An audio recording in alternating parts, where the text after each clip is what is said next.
is up, misfits, one and all, to tonight's midnight ranting.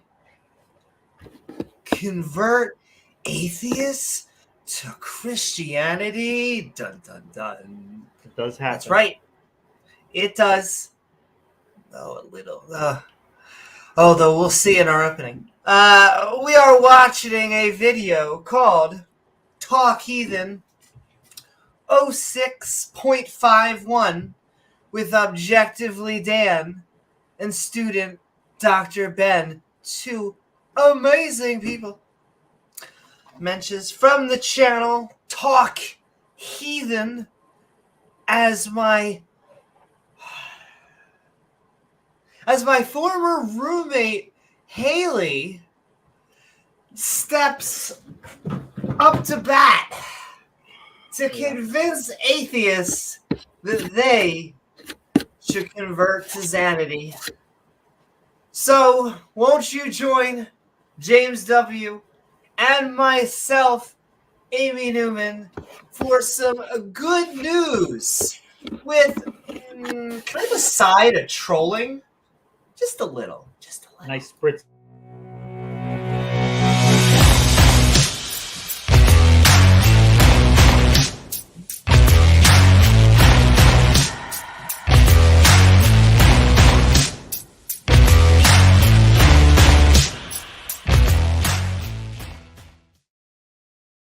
That's right. Just a little spritz. Diet. Yeah. But yes, so welcome everyone out there. I hope you are doing well on the intertubes. Oh my. And please don't forget to like, follow on Twitch, or subscribe on YouTube, because on YouTube you can set that bell to all, which will send you reminders to see our premieres or join our live streams. Like, woo! What is up, y'all? Hey, guys. I see I draw stuff. He definitely does. Woo-hoo! What is up, Big Bad Mama?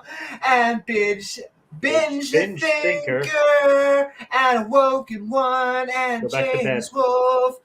That's right. It's not chasing Amy so much as kind of waiting for Amy a little bit. Sometimes. Okay, all the time. Didn't they have a show called Judging Amy, too, at one point? Probably. I like to... It's a common-ish word. It's French for love, and I like to always say that Amy, it's short for Amy. Also, it works. Also, Chasing Amy, a great movie. I do love Kevin Smith, as Binge Thinker was saying and James Wolfe was talking about. I also just love Dogma, because I like to think, and I'm only allowed to talk of it about a half dozen times per stream, but I like to think how they talk as angels to each other is kind of how my angels talk. They're very like down to earth, like, oh my God, we have to kill this guy, and he's a schmuck, and all right, get a sword. Let's find a sword and kill somebody. But yes. But sending love to everyone out there. Jena, we got Jena out there. Hey, Jena. Sending love, exactly. Oh, sending love, not just love to Jena, the queen of production, but I saw Oz doing a stream out there. I saw #Tangang. Yo, we should be connecting atheists as much as we can.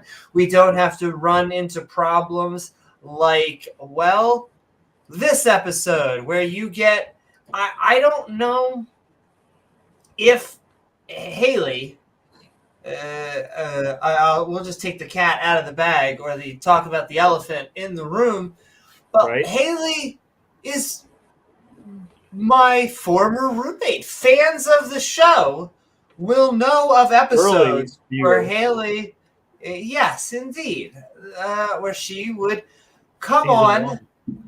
Yes, exactly. And she did not like the show. Very odd in my opinion, for a Gen Zer, I know that there is like some reactionaries who think that like they were going to get like a reactionary wave of people, and there are some young people that the red pill, which, oh my god, that's another one where it's like, oh, you're gonna ruin something so cool from the Matrix. But she was very odd in that she's a little bit reactionary. She was, when I met her, she had a Muslim girlfriend, and she herself was like Abrahamic everything. Like, it doesn't matter if it's Jewish, Christian, or Muslim, just be one of those. It's better than being an atheist. Exactly. You don't want to be that A word, James. It's that evil, evil A word. It's true. I just want to say that if we ever have to fight either, any sort of Dungeons and Dragons campaign in real life, I am ready to go. What else are you ready for? Mostly to be on my knees, but that's a much later podcast. I don't know how it gets much later than this, but I'm pretty sure it would it's dawned by then. I know. But yeah, it like, so she's always been a troll. Like, that has always been a little bit of her MO. She would say things, terrible. And like, she would then wait for a reaction and then smile. It's hard to give examples, though. James reminded me of, like, she at one point the quintessential joined our stream, and we were just having some sort of theological or scientific or intellectual conversation, panel discussion, and she is sitting there with like a bottle of what looks like Windex, just blue ass Windex, and she's just drinking it, just sitting on stream, making it look like she's drinking Windex. Now, clearly, this is an IQ test that I think even she was ready to pass. So she is just doing the whole, I feel like, you ever see the very wrinkly white and black troll face, I can't even do it. That is basically her, but in a Abrahamic form. Because once again, ladies and gentlemen, trolling for Jesus or Muhammad or Moses, it's like the thing to do. See, Dave Gar, I remember Hayley from the super early days, as does Pepperidge Farm. Indeed. And what is up, Titan? Your anus. So I saw her drinking the Windex one stream, and I knew it had to be for trolling, so I didn't even say anything about it. Then she did it the next stream, and then people saw it and caught on and gave her the attention that she obviously wanted. It was crazy. Exactly. And there's other stuff to derail the stream because she didn't like the show. So if we're sitting there talking about why she's drinking Windex, then we're not talking theology, which she didn't like. Because why would theists not want us to be here talking about it? Well, it's because they don't want us pointing out the silliness of their belief systems. They don't like it. They want, it's not just enough for them to believe it.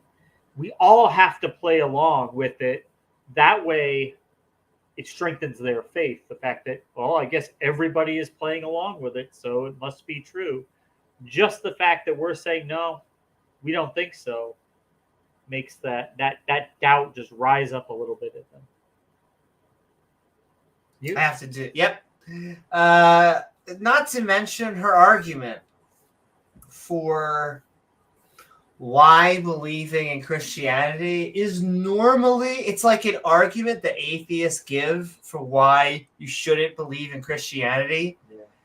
And so, like, spoiler warning, I guess, but the main reason before she goes into full troll mode, and we will let you see it in action, but to marinate in it, it's because Christianity has so many denominations. Not only does it have so many denominations, but it's like so many denominations, and yet they're all kind of on the same message. What? Is there anything they all agree on 100%? I don't think so. I think there's pretty much, yeah. It's one of the things that I think atheists cite. Hey, did you know you don't have to have 5 million denominations? You only have to have one. We're atheists. Yeah. Now, shut the fuck up, Steve McRae. Get back into your hole. You too godless. Oh, that's funny. I was about to say. Now, we're agnostics. I think James and I are both agnostic atheists, but it's not the same type of war, generally speaking, that is between a Protestant and a Catholic, between a Shia and a Sunni. Yeah. And that's right. Just remember, hashtag, as James would say, not only is Jesus a myth, but I would say no prophets exist. What is up, Abcdeig? What is up, Christian, native atheist, and everyone out there? There were no prophets after Muhammad. There were no prophets before Muhammad. There were no prophets when Muhammad was alive either. Also, I know this is like a takedown Christian stream, but oh my goddess, like the magnitude of Muslim debaters, interlocutors that have come across in the past few weeks. James, they are not sending their best. I don't know what's going on, but like, whew, they used to, and I really do think they used to be better. I feel like there was a wave. Please, Dawaist, stick to your deism. Please hide as far as you can into your deistic arguments. Exactly. I don't know what's going on. Deep in that philosophy book. Just so buried in that philosophy, you can't get them out. Exactly. Instead of trying to prove that you can talk to ants or that Moses was actually real, as was the talking snake, or that you should marry a 9-year-old. Anyway, what were we talking about? Right, Christianity. We got to F-U-C-U-S. But yes, we are going to be watching. It's not long. It's a good chunky video, and between James and myself, it'll only take an hour or 3. But it's only a few minutes. But we are talking convert atheists to Christianity because, as I was telling James, I thought I was hallucinating. Like, I was sitting in my room, like, folding clothes. Flashback. It was. I was like, what is it? Like, I know I wasn't in Nam, but I feel like my spine snapped and acid is going off from having a DMT flashback. Something's going on.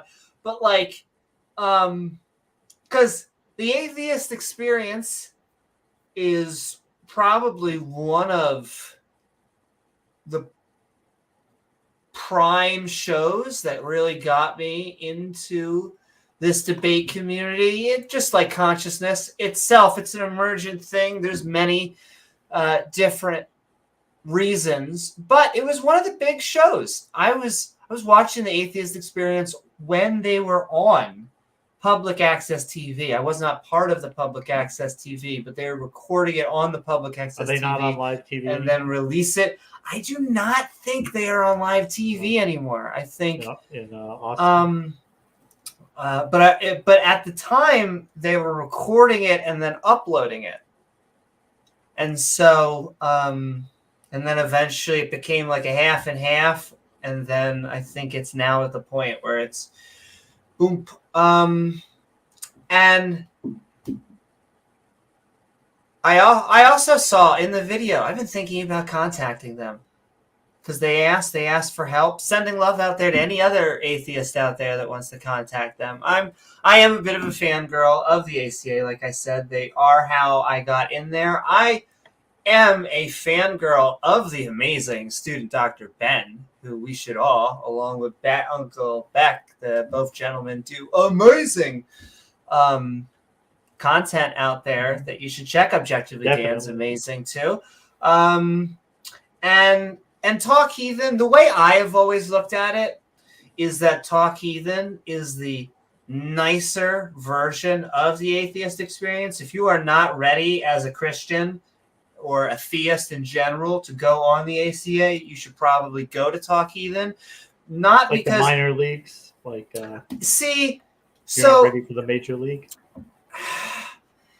Yes and no. I would almost say it's the difference between good cop and bad cop, in that, like, the ACA, both you better come with your A game, but I feel like they will be sweeter to you on Talk Heathen if you come with them with nonsense. They will hold your hand a little bit more than on the ACA, or not on the ACA, on the atheist experience. Because there's wonderful different shows and avenues out there. I'm trying to think what else to parse out before we move on just quickly to shout outs and the thing. Yeah, so we'll get into that. I just want to thank everyone else as well. Yes, exactly. So with that, we are going to just very quickly shout out to all the supporters out there, all the people who give super chats, who give our channel memberships. Thank you so very much with our evolving badge system that specifically triggers Kent Hovind because it just evolves over time. And every young Earth creationist. As well as all of our Patreons. One of the best ways to help support us by going over to patreon.com/Amy Newman, as well as, I think I was talking with James, either Saturday or one of these days, I'm going to try before Christmas. That I'm going to run a random stream. We do 2 Christmases.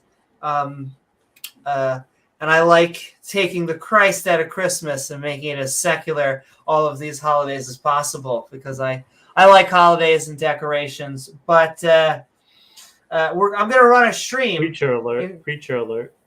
Is there a preacher? Oh! We have a preacher. Hey, we always love our theist brothers and sisters. And just a bunch of us sinless people on this stream who don't sin at all. Doesn't it feel good not to sin, James?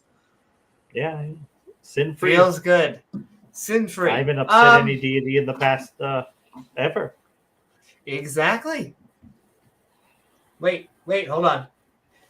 Any gods? Are you angry at us right now? Strike the audience dead. Yeah, I know. I love that. I can't help it. I love George. And I keep on saying it, but I've been working on a new bit, and I am going up. Because that is a cathartic thing that I need to get out of me again. Anyway, we're a skeptic channel, including the 2 schmucks that you see hosting. Indeed. However, after our opening, closing statements and these quick shout-outs, we will be, and the opposing statement, of course, we will be opening up the floodgates for the open mic, so you can tell us what you think, atheist or theist, liberal or conservative, come as you are, just hopefully on my... Anyway, yes, this housekeeping is sponsored, like I said, by all the people who support us, including our lovely supporters like Oz from the Atheist Network Group. Thanks, Oz. Oz doing so much awesome stuff. You should watch him too. I think all of the Socratic Method people were kind of indoors while it's like really super cold, but we're going back out there eventually, including Oz. And he does many fantastic streams, including all of the freaking DJ ones and all of the connecting atheists. That's what we do here. Pasta Mike and out then, there. Pasta Mike! Hey, Pasta. Normalizing atheism. Speaking of Tang Gang and us trying to connect atheists and connect pastas. I just was at Olive Garden the other day. It's one of Rachel's favorite restaurants. And I love going there because I can get up in 4 course. I'm such a picky eater, and yet when I go to Olive Garden, I can get a multiple course meal. They have multiple things there that I like. Yeah. There's breadsticks, the salad, and what were we talking about anyway? Oh, grumpy old Cuss. We listen to all of this, including trolls.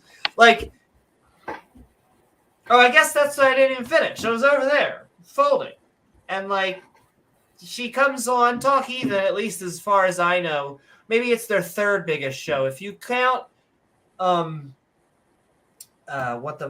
prophets, the non-profits. Who doesn't love a pun? They are the non-profits podcast.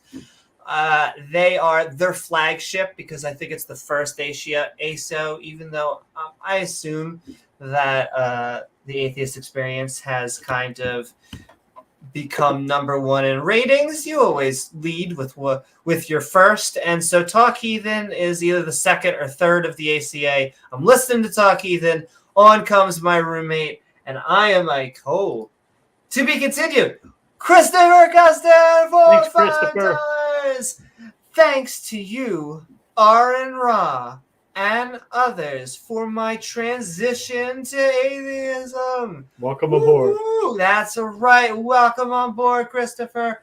But the biggest highlight that made me listen is other Christians' behavior. Can I not tell you the joke that I have heard over and over and over is there is no love like Christian hate. Like, you can just feel it. And I'm sorry that follow the example set by their God, because the loving God who tortures people because they don't believe something he intentionally withheld from them, but he does it anyway because he loves them that much. Because he loves you, James. But he felt he owed it to him to have them tortured in hell. But yeah, Christopher, that's great. I could say R and Ra, he's been on for a long time. He was one of the first atheists I started listening to when I was still a theist. And his content really resonated with me, along with others like Matt Dillahunty, The Atheist Experience, and other shows like that really helped me along on my journey. And can I just say, I just recently watched, I think AJ showed it to me, and then I just recently watched it, his final edit, which was you having the debate with Kent, and you not only having like the R and Ra picture behind you, but then like he brought up the thing about fossils, and you're like, well, what is this gentleman with fossils? Yeah, R and Ra. Oh, yeah. Here's R and Ra digging for fossils. Yeah. Because he said, well, I think Peter, counted like the number of times he brought up R and Ra in that debate. And he said Ken mentioned his name like almost 20 times in the debate. But then he said he didn't get triggered by the picture of R and Ra. Not at all. Yeah, no, not at all. He just is having flashbacks to that debate where R and Ra beat the crap out of him. Oop. I mean, that was a rough debate for Ken. Yeah, he was having Vietnam flashbacks. But we are sending love to Christopher. Honestly, you and all of the other skeptics, agnostic, atheists, whatever label people go by, we are just happy to have a non-believer and science, rational, empirical-based community. And so glad to have you. I am so glad that Yeah, Matt Dillahunty, Aaron Ra. Yeah. Thank you so very much, Christopher. These are the greats They're like the same. Christopher Hitchens. Absolutely. Richard Dawkins We should back in the do. day. I know. I know. That was one of the what movie shows I just say it was like don't meet your heroes. Though that's a common mantra. But yes, though even Christopher Hitchens on certain things on politics towards the end was a little. But when you stick on just atheism and science and all that, both Richard Dawkins and Christopher Hitchens and Sam Harris, the four, and Daniel Dennett, I need to not miss Dan. He's like, come on, I'm including Crowley and Four Horsemen. Yeah. I know he's not as spicy, and so He just never had the profile of the other ones. Yeah, well, it's because he has a more subtle approach. He's a gentler man, and Richard Dawkins, Sam Harris, and Christopher Hitchens don't give as many as that. So just like Matt. Matt doesn't give many. Whereas Aaron's a surprisingly gentle guy. Aaron is can be. He can give a fight. Which is what he did. Oh my goddess! Like I'll say. Oh, the Islam just debate? both, oh, yeah. just both Matt and Aaron's recent debate on modern day debates, sending love to James Coons. I mean, it was a great debate, but these Both Muslim debaters, Muslim apologists, not sending both of their them got best. destroyed. And honestly, you could say it was because Matt and Aaron are big names, and they are, and you could say that they're both at well-established, sophisticated people who understand and are know how to say these arguments over and over and over and over, and that's true. But at the end of the day, they were bad arguments from the other side. It was just the cure for AIDS was basically like, well, we know how if we go back in time for it not to happen again. It's like, cool, great advice. Go find me a time machine. Do we really? No. Like and the advice is like, don't bite a monkey. Like, what are you even talking about? As if that was how. I don't know how actually AIDS came about completely. I don't know if scientists completely do.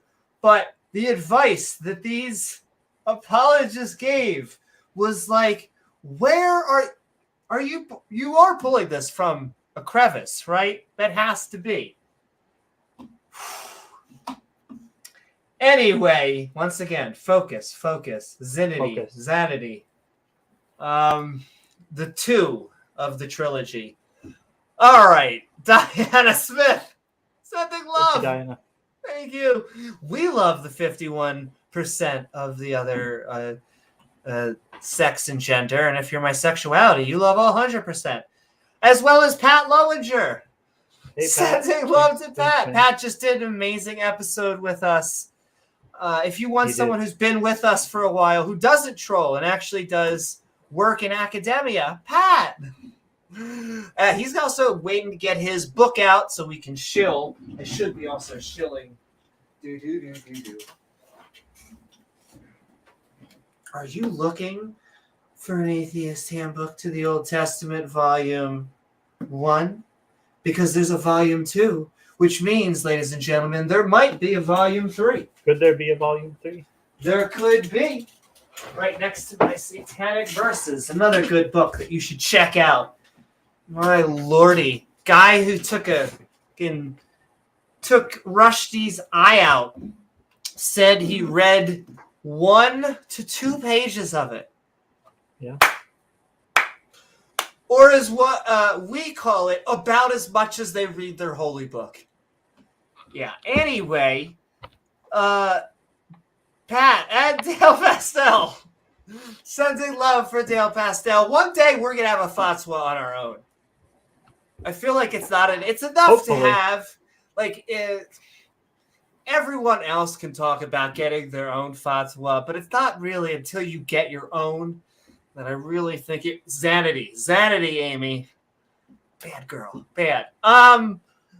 Dave Gar and Dale, sending love. We're looking for empirical evidence. Did you know that? We are. You wish that the theists could figure that out, or at least the young earth creationists. The pagans have a little bit easier time. We have a lot of pagans in our community. They don't have a hard time figuring this out. I guess when you have to have like an exact book, it doesn't even say 6,000 years old. It's just like a dude went back and guesstimated his own fantasy numbers and was like, hey, well, if this guy was this guy old and this guy was this old, yes, let's just add up people. One of those, if one of your data points is a guy who was 900 years old, literally one of your guys, a sixth, almost, of your data. Of the earth. Hey, I mean, if it's the word of God, it's got to be true, right? Exactly. It's a science, James. But Dale Pastel and Dave Gar, so many love to our thick earth enthusiasts. I am moderating a debate tomorrow, in modern day debate between Mark Reid and Nathan Thompson. We will see. I will be as fair as I always am. And I'm gonna, I'm gonna let it free ball. Kind of like the types of girls that the fundamentalists don't like, and let them talk to each other. I shouldn't say talk over. Let them talk to each other. But if they do talk over, then it's going to go probably to the 2 to 3 minutes, because I have experimented once again, like my sexuality in college, and the 2 to 3 minutes worked. So, we'll find out. Not saying that any one of those parties would have a more propensity to talk over the other.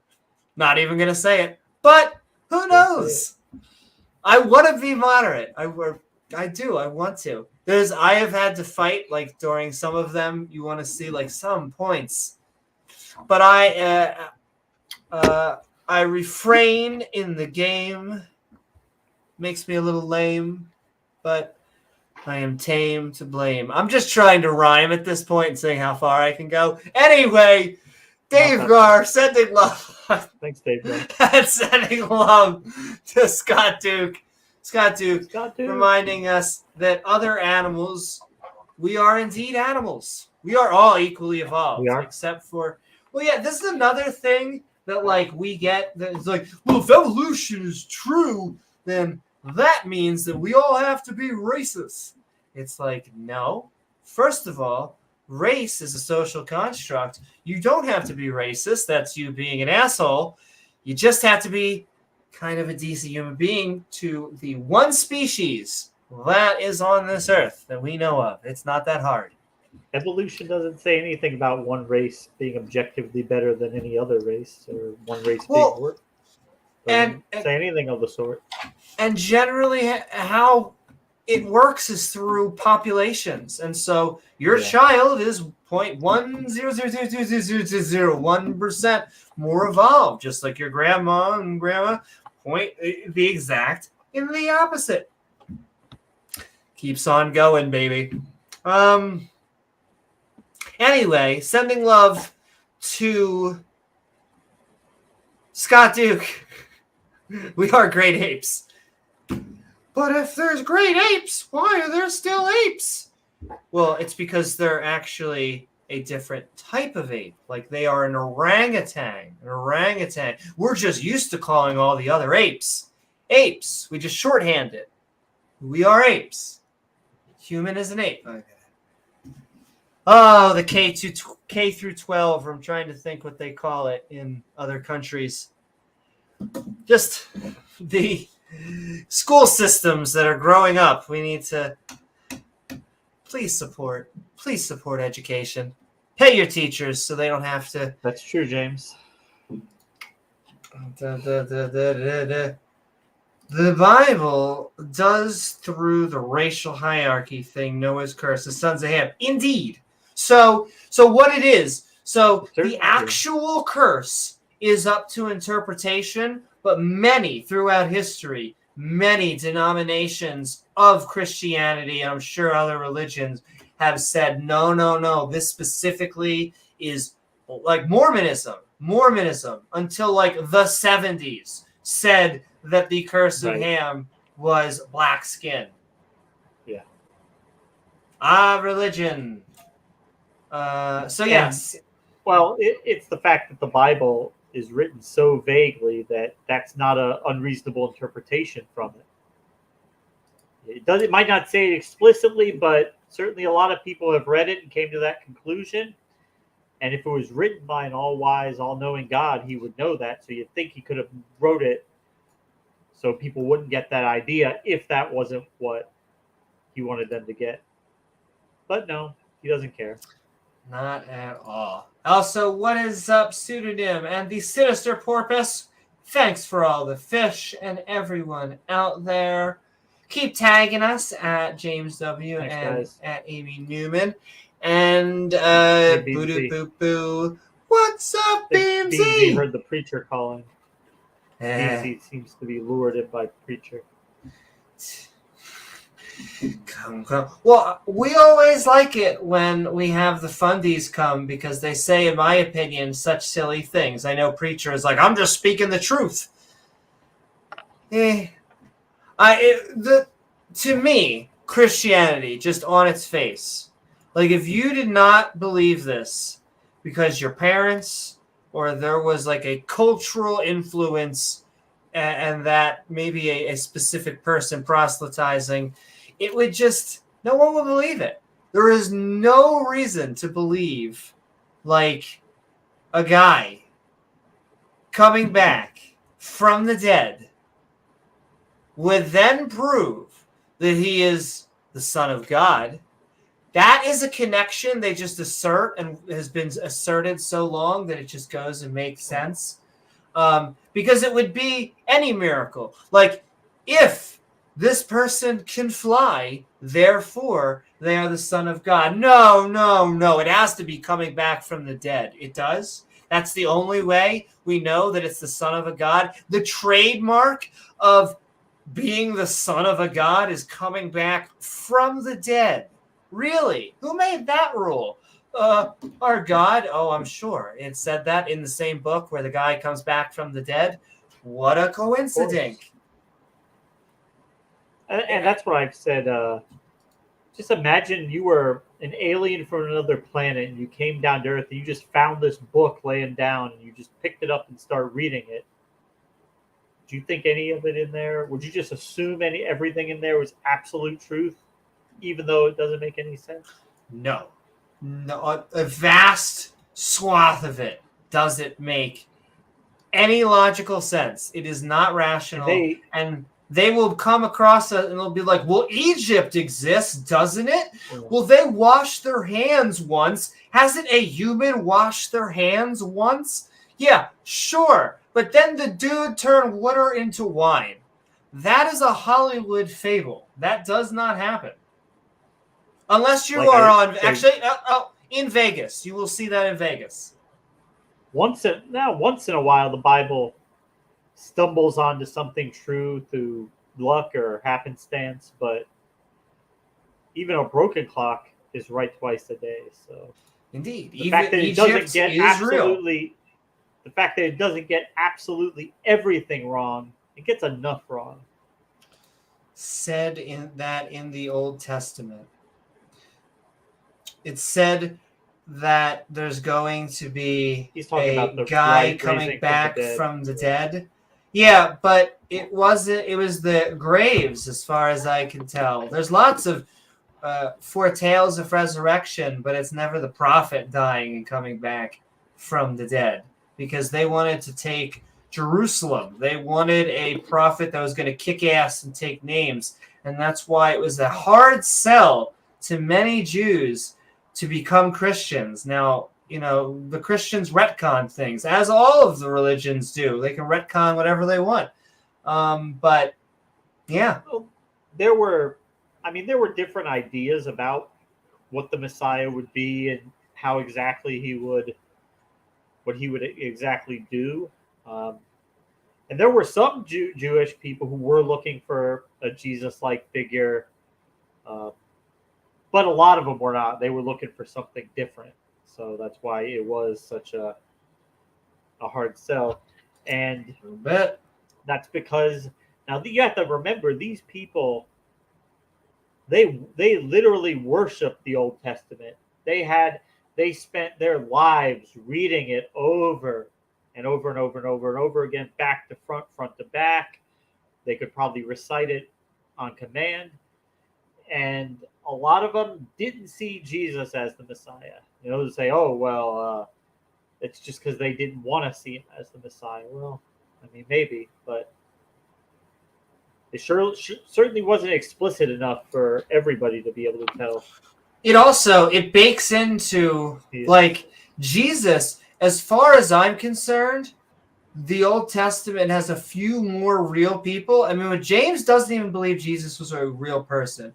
He thinks it at best was an amalgamation. That's kind of where I would think it was worst for me, was an amalgamation. And at best, it was just a dude. It was just a rabbi. It was just... So, like, I mean, like, you would have to get us on with Christianity because it's backwards compatible.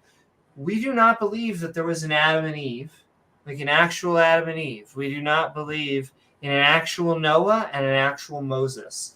And so all of those would need to be proven to us.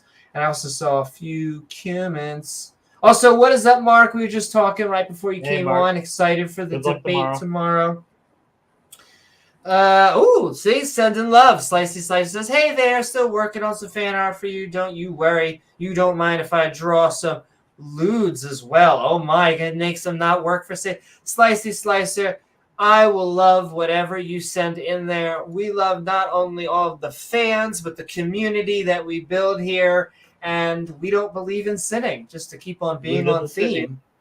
That's right. Jesus, a dude playing another dude.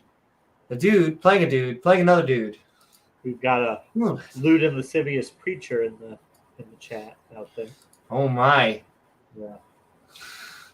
Being naughty. But also sending love. But also sending love. Oh, we might have to get where's my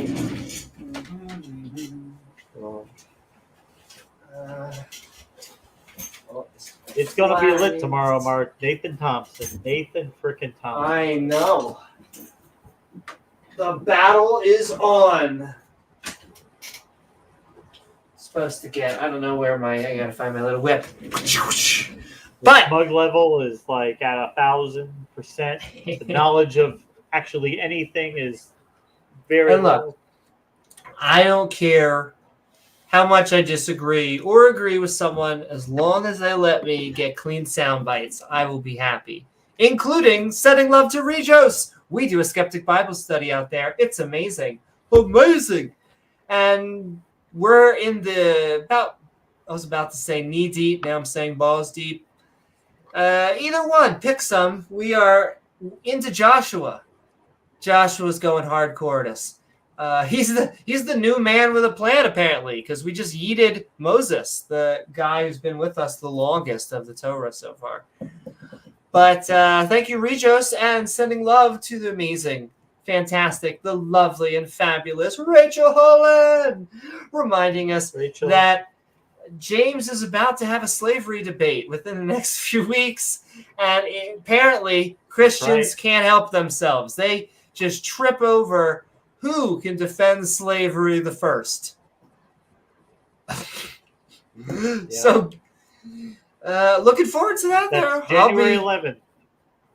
Boom, boom, boom. Sure, we could do an after show after that. Have a lot of fun. Absolutely. Talk about the debate. There, in a cheerleading outfit, eating popcorn with my gloves on, my boxing gloves. As well as sending love to Senator Cato. Woo! Cato. Reminding us that we love the separation of church and state. And we don't like autocrats or theocrats. And the best separation. So thank you, Rachel Holland. Thank you, Senator Cato. we cannot love the Thanks, separation of church and state more. As well as James Wolfe. We saw James Wolfe out there. James Wolfe has sent so much love to us. We really cannot send as much love as we can to him back. And so we howl at the moon as we midnight rant tonight. I just want to say thanks, Amy and James. Working on my presentation, but I'll be listening. Woohoo! Send in love, Mark. I know you will have a lot of fun. And I'm looking forward to the debate. I'm going to be on a debate. We have, I think I've been saying this.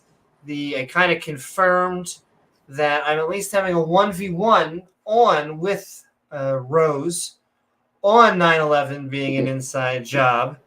And she said, if she does not convince me, if she does not destroy the narrative, the government narrative, and convince me otherwise, that she will do a 2v2. So there may end up being 2 9/11 debates.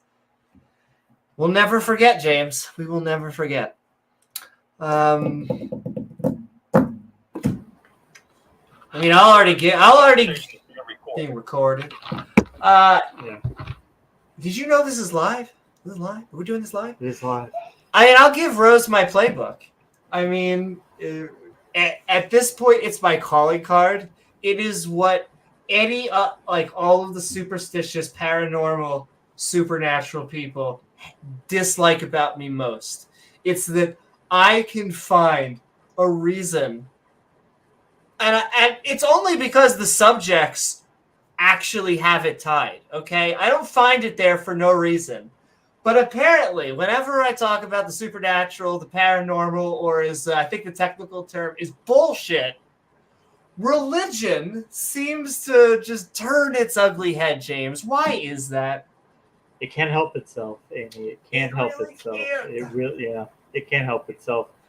And I mean, I think 9/11 truth, that's kind of like almost like a litmus test. Like if you're down for that, like if you can be on board with that, you can be convinced of almost anything. There's literally no limit to where you could go, because they have every single claim that has been made for 9/11 truth has been systematically shown to be not true.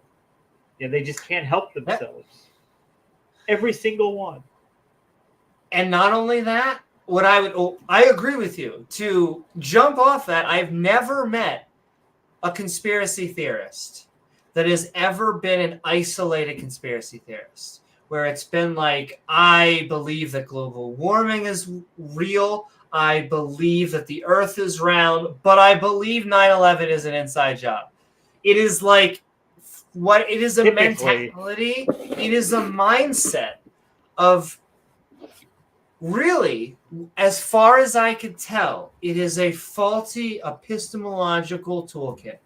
It is that the skeptics accept evidence generally from empirical means. They have a high bar of evidence from a peer review community, and yet the conspiracy theorist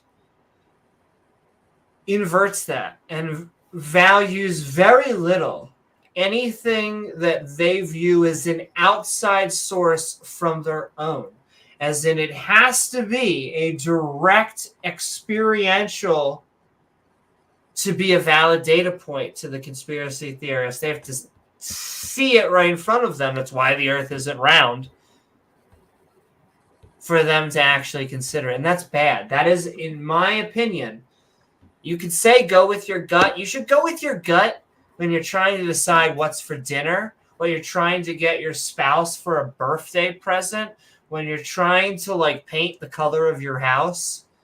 Like when you're trying to determine the speed of light, no one gives a fuck. Somehow I muted myself and then I said the curse. Yeah. No one cares. No, we heard it. That I know. Well, I always think it's funnier when you mute the curse, when you bleep it. And and yet I couldn't help myself. I timed it off. But no one cares what your views are on global warming or the speed of light or gravity. Like, if you want them to care, like, I know that feels mean sometimes. You don't care? What about me? Aren't there ways for me to contribute? Yes. Okay. Violin. I get it. But, like, go into the field. Do it the proper way. Actually go into academia or or if you don't have the money for academia, you have to have the fancy certificate. Okay. Actually go and do the field work, the research. Don't sit on www.imright.creationist.blogspot. Go to berkeley.edu. Try that. Or another college. Yeah, no, well, exactly. I didn't mean sign up to Berkeley. I meant go to actual scientific papers. Scientific way. Go to nature.com. Go to journals that actually will not just confirm your worldview, but will actually put them to the test. But yeah, sending love. We could do this forever. But at least... Jeff from KC is saying Big Bad Mama is a Praise I Am sock account. That's the accusation that's being made up. I can't imagine that. But Big Bad Mama, first of all, I've always... The joke has always been like, I'm going to go around and I'm just going to secretly do nice things. And like, I'm going to like pretend to be a decent human being. It's like, I mean, if someone is on a different name and they're just being good and stuff, I don't know. Hovind being jailed based on his taste. Yeah, I'd be very hard to believe because they're just saying, but hey, yeah, I was going to say, I'm pretty sure I've seen Big Bad Mama on lots of streams. And she seems pretty amazing. So we're sending love, Big Bad Mama. Jeff Casey also said that Ken Hovind would debate you, but we've been actually trying to get that set up. They also say Jesus is the King of Kings, so that also just makes me put you a little bit skeptical on. But we love that you're here, just like the preacher was here, and I'm queer. Are you able to work out that mental gymnastics? We're trying to. My Lord. Oh, wait, I missed this. You are nice and flexible. I try to be, but I have to do more yoga. Maybe you could explain to me, the preacher, from Colossians 1:20, everything from reconciled. But John 3:7 says nothing was reconciled, so you need to be reborn. Oh, Beamsy, you just need to understand A is not A. And when A is not A, it equals A. I don't understand why you don't get this. I'll say it even again for you. A equals not A. Not A equals A. I don't know what you're not getting here. You just got to do the hermeneutics hokey pokey. Exactly. Can you check my heart? Yeah, yes. Oh, Jesus can check your heart. First of all, painful. Oh, no, Jesus, stop! I had surgery. You're ripping my sutures over. I have had 6 family members. First of all, how big is your family? Okay, listen, I have a lot of family members. I cannot name 6 gay people off the top of my head in my family. There's no way. You are telling me the fact that you can have an there's no way this is true. Like, can you imagine having just a family reunion of anti-gays? We all just get around and remember when we used to suck dick. Isn't it great? Just to...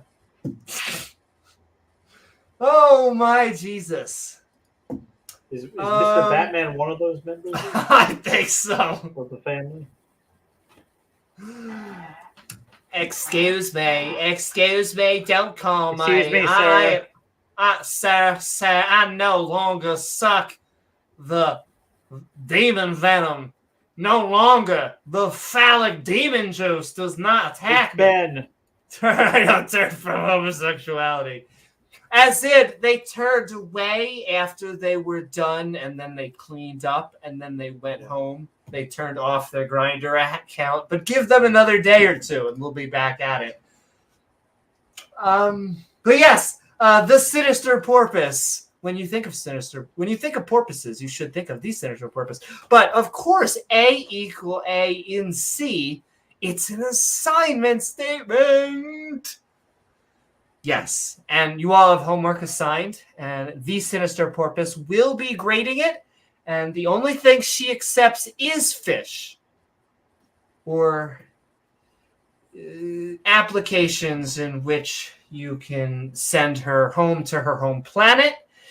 The funny for Athena? Yeah. Well, the funny thing about dolphins is that we all thought that dolphins were stupid because they spent their entire lives just having fun and mucking about. However, dolphins thought we were stupid precisely for the same reason. So, yeah, it's crazy. Yes. Anyway, sending love to Sinister, and she's sending love to us. And apparently, I just don't think that their laws of logic are coming through. But every time I see Aaron now, I cannot help but think of the K and Pill. Well, hey, is there I'm looking for an AA Ron. Is there an AA Ron? And it's funny. I've been seeing Kay do lots of improv. I've seen him recently be on fucking Not Always Sunny, which is always what is the improv with the it used to be Drew Carey. Oh my goddess. The Whose Line Is It Anyway? And then that took me way too long. And then Peel has become the next Hitchcock. But anyway, Aaron Coalson for $5. It's been a minute since work. I could drop by and say much love. Mwah, Thanks, Aaron. mwah, mwah. Thank you so very much, Aaron. We are glad you had a minute to stop by so that we can send a minute sending that love, right back at you. It's mine, doorknob head. I'll take it. Woohoo! And also because we are getting so many super chats, I am just going to put multiple of them. Make it rain. Yes. Well, we should both make it rain and then just to So thank you so very much. Woo-hoo! And we are really just thanking all of you because it is what makes this channel not only possible but gives us all of these fun props. So boom, boom, boom, boom, boom, boom, boom. Thanks. So thank you so very much, Aaron. Thanks, guys. And yes, the last few, sending love to James Wolfe, sending love to the Skeptic Theist out there, sending love to Disciple Day, who is, I believe, a Christian and calls himself a skeptic. We want more skeptics. We are merchants of doubt here. And that's really what we're trying to do, is be skeptical of our own positions. But last, but certainly not least, the two. Not least at all. We are sending, like I was just saying, so much love to Ian Davenport. Boom, boom, Thanks, boom, boom. Ian. We saw him out there. We see him on Facebook. We see him on all these other Always channels. out. Because atheists support each other, we support him. We are sending so much love as we are saying, hey, a heart doesn't look like a watch, does it? One doesn't look like the other. Watchmaker, watchmaker, make me a watch. All right, might not be the right lyrics. Anyways, last but not least, close enough. Sending love to the wonderful and amazing, the fantastic Abcdeig. We saw Abcdeig out there. Woo! A channel member, Patreon. So much love and support. He is giving it to us. We are giving it right back to him. Boom, boom, boom. Yeah, Jeff, but complexity is not the hallmark of design. Just being really complex does not mean it's design. Let's see. I can't even see the comment. Who is doing what? Yeah. It's Jeff. Yo, exactly. Just like James was saying. And you know the funny thing about an iPhone? And so, like James was just saying, complexity is not the hallmark of design. What I'm about to say doesn't have to be, but often is. There's a big asterisk. Often, the hallmark of design is simplicity. And it is why the iPhone actually, exactly. Well, I'd say, yeah, exactly. There's a few different metrics. I'd say an efficiency could be one of those metrics. You could say, how efficient can we actually get in? Yeah, and so the greatest way I always say showcase simplicity is just the difference between the Yahoo search engine and the Google search engine. The Google search engine is probably now way stronger than the Yahoo search engine, but I imagine at one point they were equal search engines. We chose as a community on the interwebs to go to Google because we didn't want to see all that crap on our screen. We wanted one thing. And we did it. Even though that crap might be useful, and actually, if you utilized it properly, it might, at some cases, give you a better search, but people just don't want to go through all that. Oh, so it's his first universe. Come on. Don't mind if there's some super glue and duct tape on there. Well, I mean, God is like, he gets away with everything. Like, humans do things, and the things we do, they're unforeseen things. The action, they have unintended consequences, things we don't know are going to come up. We don't know how other people are going to react to something we do. All these things we just don't know until we do something. God doesn't get a pass on any of that. He knows exactly what the ramifications are. He knows exactly what the consequences will be. And yet he does dumb stuff anyway because he just doesn't care. He gives no fucks. He does it his way. And if it all goes to hell, well, oh, too bad. He's not the one burning, right? Yep. But we can burn forever and ever and ever. Yeah, hey, as long as he's not the one burning, he doesn't care. And all right. So once again, I just want to send love to all of the people who give us super chats. You all, guys and gals, are amazing, as well as our channel members with our evolving badge system down below, which is growing. Can't thank you once again, guys and gals, so much. And of course, our Patreon over at patreon.com/Amy Newman. We're trying to get over 200 on the Patreon. We have almost gotten over that hump. We're close. And so close. And so I think we just need $30 more on the Patreon to get over. So like 170 something. So sending so much love out there. And yeah. Along with all of our mods, all of the people in chat, what's up, as well as viewers like you. And okay, we are going to, what's up, Leo? Yeah, what is up, Leo and Uncle Beck? Leo, actually, my brain just did dyslexia. What is up, Leo? But Uncle Beck, this is your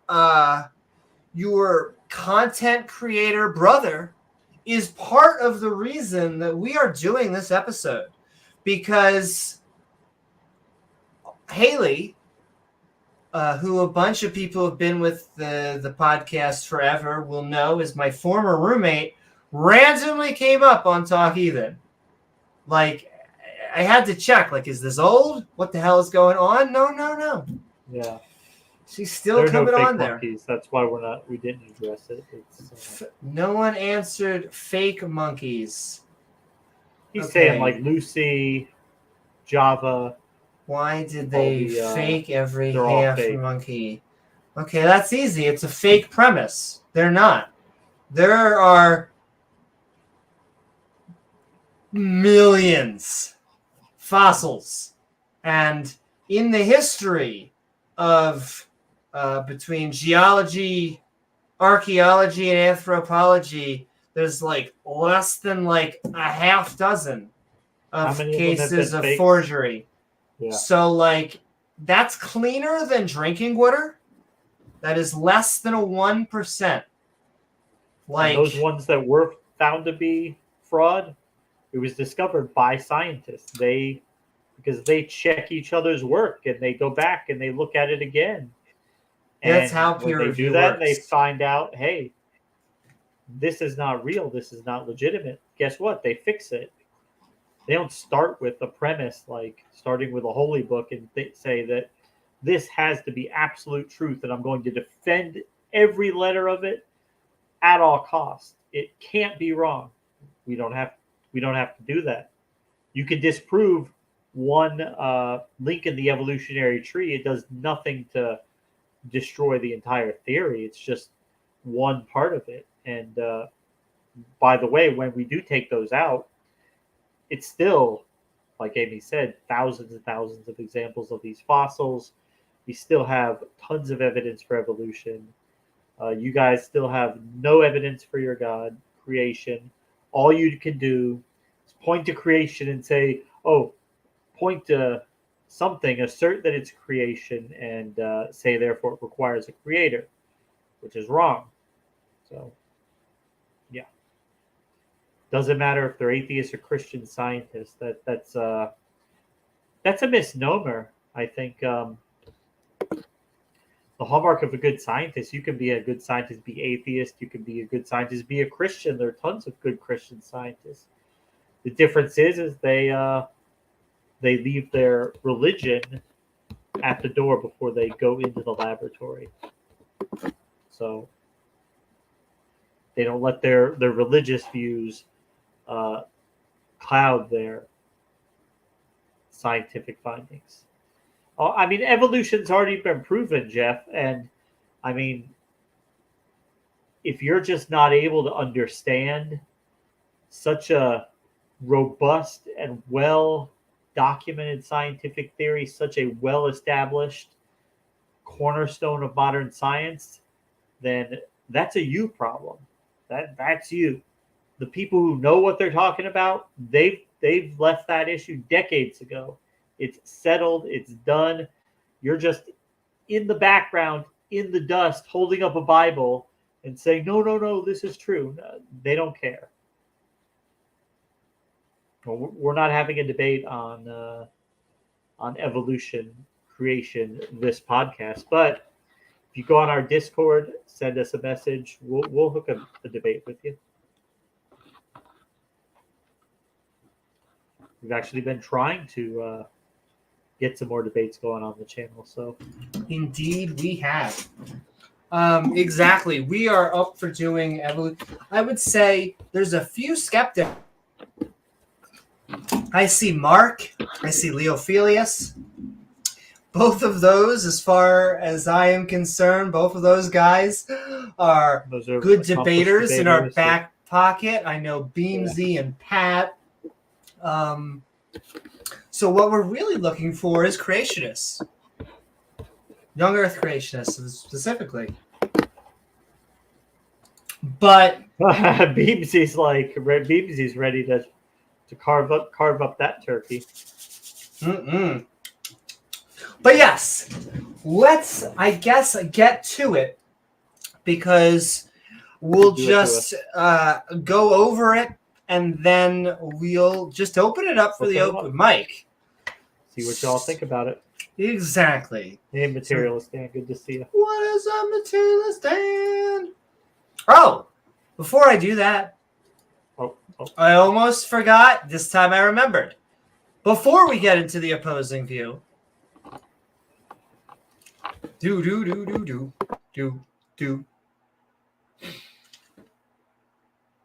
Convert atheists to Christianity? Because it seems to be going the other way. Christians are converting to atheism. Of course, in most Western or secular or whatever you want to call them countries, but even slowly but surely here in the States. I think we can trace much of this starting during the Enlightenment era, as we began to make scientific advancement and nurture ourselves away from supernatural explanations of the universe, and instead began to find naturalistic, physical answers. This process may take slower in some developing nations, though there is indeed a correlation between poverty level and religiosity,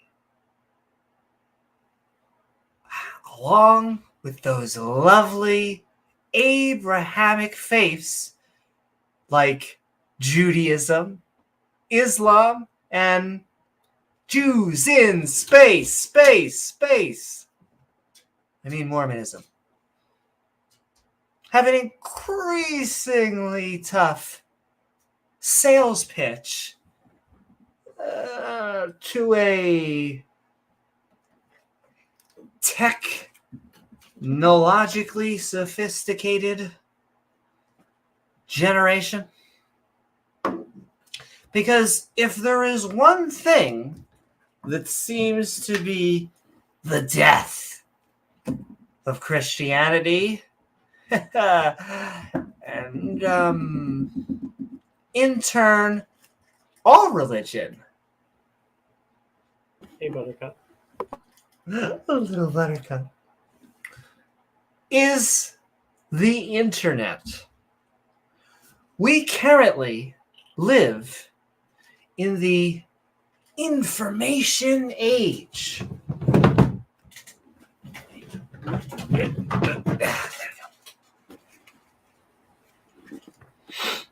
Although,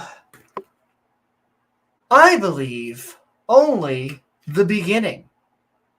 I think history books will look back at this time period as the metaphorical Wild West of the World Wide Web. Nonetheless, although many non-academic people don't always know what sources are legitimate, the knowledge of how to find good, high-quality information is leaking out to the public. Making claims of miracles or anything supernatural, paranormal is becoming harder to prove. So when I hear convert atheists to Christianity, good luck. The three branches of apologetics seem to be: the Flintstones are a documentary. Let's presuppose we're right, and Jesus was just really a nice guy. Two of which need us to believe that a man literally came back from the dead. Specifically, a man who never existed. Shout out to Oz out there. Good to see Oz. Hashtag Tangan. 72 hours after decomposition, or as I call it, The Walking Dead. Thank you. And all right, we are about to get into the opposition opinion. Woohoo! What is up, Rachel? That's right. And we have a little Buttercup as she is eating her little food here. She is so rambunctious too. She makes basically the kitties and the doggies exhausted. And hashtag Jesus is a myth. What is up, Oz? On youtube.com/the Atheist Network Group. Gonna keep on shouting out because we do not have holy wars. Us atheists, agnostics, and skeptics can just keep on growing and sending love. What is, if you want my recommendations on a good sauce, I suggest Subs BBQ sauce. There was a joke there. Subs. There was I felt like there was a BDSM joke that was about to come. I feel like I didn't say it. It is true. You like zombie movies as they want you for your mind and not just your body. Also, what is The Last of Us is about to come out as a series movie, either a movie or series. The trailers, yes. And it looks great. And I'm hoping it does well. And they have a fantastic version of a different type of virus, because it's not a virus, it's a fungus. It is a mutant of the cordyceps virus, which affects ants. I love the cordyceps fungus because I like stuff like that, just like I like plants, carnivorous plants and all that. But the cordyceps virus is cray-cray because as it infects the ant in their mind, it makes them search out large branches and leaves that are easy to be picked off, and basically makes them easy prey for birds who will then eat them and get rid of them, and they don't get affected by it. But in The Last of Us, it's a mutated cordyceps virus that affects humans.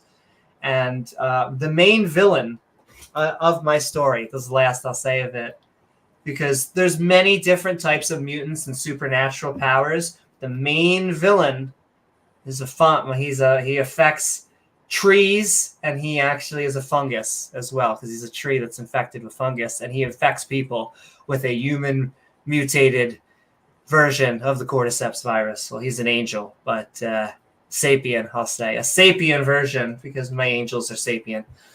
That's the last of that, because I talk too much. Everyone could talk about their book forever. I know, everyone's writing one.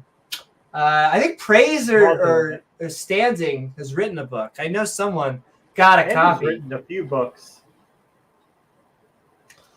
They're more like handbooks. But, well, hey, some of them have been. I think his last one might have been like a full, more of a real book. But.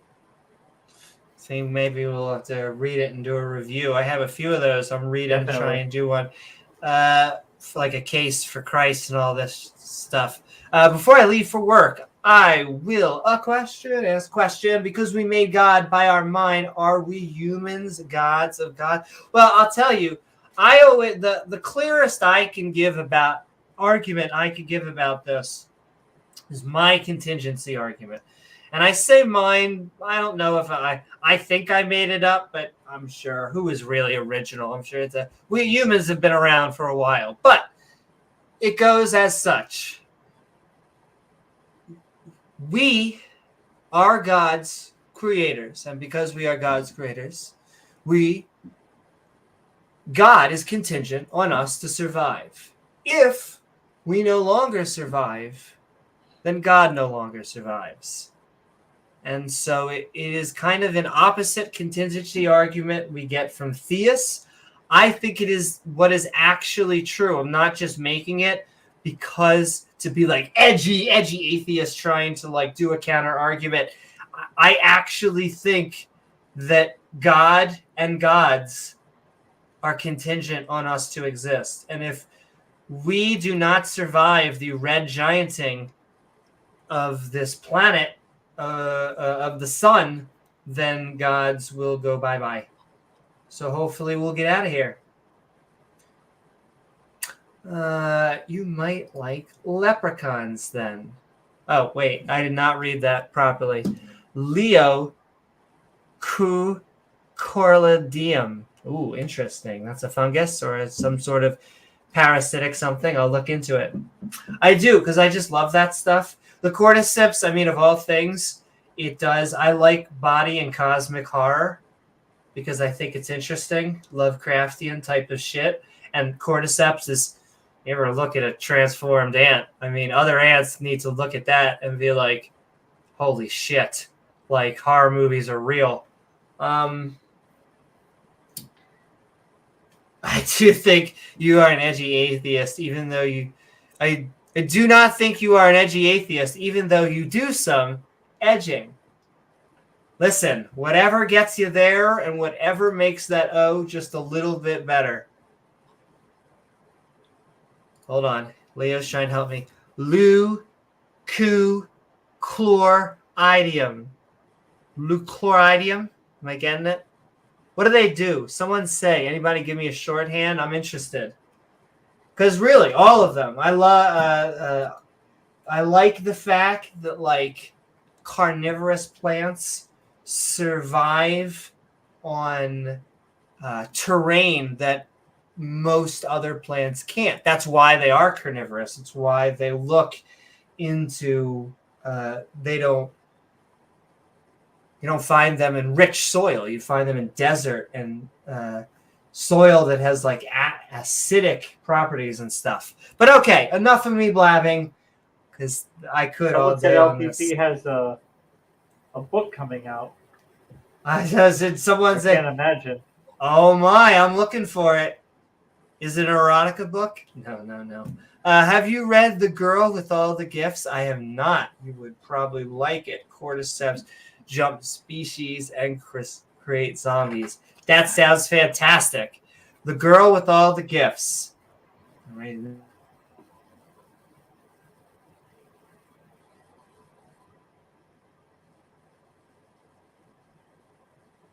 Okay, Leo's giving me try two. Leucochloridium.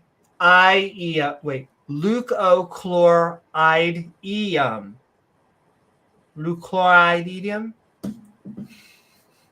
I might just be up as well. I'll eventually get it. I'm very good at comprehension, but spelling, grammar, and my original pronunciation of things is terrible. You're like, that's great. Time to be on the audio format. I get there eventually. They are worms that affect snake. Oh my God! Is this the thing that makes the vroom, vroom, vroom, vroom, vroom, vroom? I know them. I know them so well now. I completely.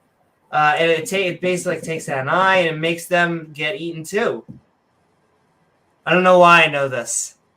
I just love this shit. And then I'm eventually going to make it all into the horrible science fiction fantasy. You just wait one day. You all just wait one day. Oh, I'm getting through chapter 4. I've written past 40 pages of the book. I feel like, okay, that is more than a lot of people say when they say I've written a book, and I've been talking about it. So at least I got that going for me. At least you got that going for you, which is nice. Anyway, have you look like that? You will like. I'll look into it with a short clip. Gotcha. It's on screen. But with that, I am going to hand it over. No, I don't have anything to. Oh, okay. Well, Let's James just get is to like, the video. lady, it's been an hour and a half. But I will say, at least like the first good portion, we've been on topic, okay? We're probably more so than Hayley is actually going to be. And so, but let's do it to her. This will probably be, it's like the only time she's been on the show in like years, a year or years, one of those. And it's the only time she's probably ever been half on topic. So let's get her up on screen. Good morning, Rocky. Because we are going to move into the opposition opinion. We are watching a video called Talk Heathen 06.51 with ObjectivelyDan and student Dr. Ben, live from the Free Thought Library, which I will say, their size library, I would at least to have, I'd like to have us to have a studio one day. So one day when we are getting past the thousands on the Patreons and the YouTube ads or the Super Chats or whatever, one day, folks, we're going to get. But sending love to the ACA because they are amazing. And I would like to visit the Free Thought Library one day. And we are going to watch Talk Heathen with ObjectivelyDan and student Dr. Ben with our opposition viewpoint, Hayley. And I know all of our bodies are more than ready. And so we are going to start. 30-second clip sidetrack will not hurt anyone. Okay, well, I'm going to show real quick because I actually had, I have a reason to. I'll tell once get back. Well, I'll do a. I will say if you are making show another clip though, I have to be very, very careful. I've been getting a few copyrights. Yeah, Coalson. And this is the infection thing. I think it took out their eyes. And it's like, screw you, or it's growing in there. And it makes them really easy because the snail is like, hey, I don't want to look like this. These are like giant warning labels to get me eaten, which is exactly what it wants, which is this is the parasite. If you were a snail, that would be a horror movie. And I'm going to stall for I'm stalling because I know James had to possibly. I want his feedback, and I know that he has to very quickly just let the pooches out. So we're going to have to just very quickly. I'm going to just talk while we're getting there.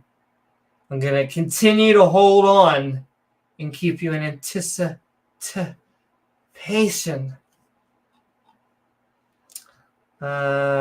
But I'll keep on ragging on religion and talking about the subject as well as showing you a cute kitty. Look at this cute kitty. Weeks old. Baby girl. I know. And I always love to talk about how the young Earth creationists, they're always like, they don't have thoughts. They're not other conscious creatures. No, not at all. I know, baby girl. You're like, why aren't you bugging me? I was relaxing. But you're so cute. I always also like how it doesn't matter how young you seem to be in this world. You always come into it like, I know everything. I got this all figured out.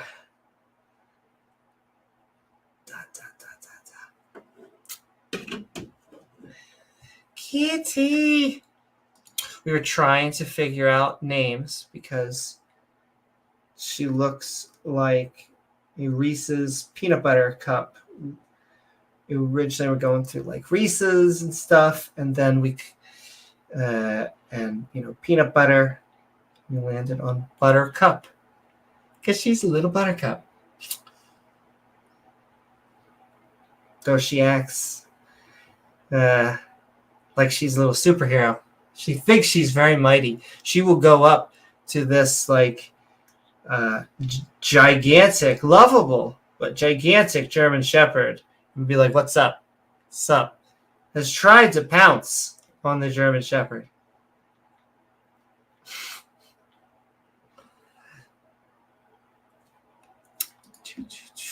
Wait another minute. Hopefully he will come back. Though I can't blame a puppy for having to go to the bathroom because they kind of rely on us. That's gotta suck to a degree. I know that I had to take Cooper, who is our German Shepherd, out today a few times, and it was raining. And just talking about personalities and other animals is that Cooper, as big and tough as he is a prima donna and does not like going out in the rain. We'll avoid having to go to the bathroom because we'll ask him, and he knows. We'll be like, "You gotta go pee, gotta poop," and he'll run down so that we can take him. And yes, doesn't like to get wet, so I had to wipe him down. Cassian. It's a cute name. Does it mean something? Doing something terrifying. Do. Give me a second. Can hear me click.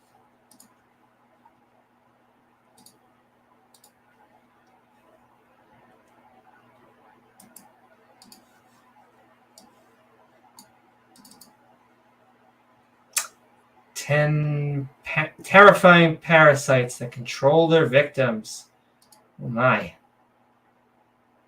Yeah. Oh, these are. You know what I like? This is the leaf cutter ants. You know what I like about leaf cutter ants? And no wonder they get an infection. It's probably a fungal infection because leaf cutters do not eat leaves. They, although we know them as leaf cutters because they are chomping. Let me show this on screen. They do that because they are gathering leaves to feed to their fungus farms because leafcutter ants have mastered agriculture. And like I'm sure they're like young earth creationists over there. They're like, "Oh, I'm sure you're just being really cutesy with it." No. Like that is how they eat. They do not eat the leaves. That is not how they gain sustenance. They literally cut the leaves and bring it back so that it can be given to other ants that maintain their fungal forests. Okay, how much did I miss? So it turned out that Hayley convinced I'm now a Christian. I couldn't help it. Her arguments were just so amazing. Oh, this one replaces their tongue. Oh my goddess. I don't know.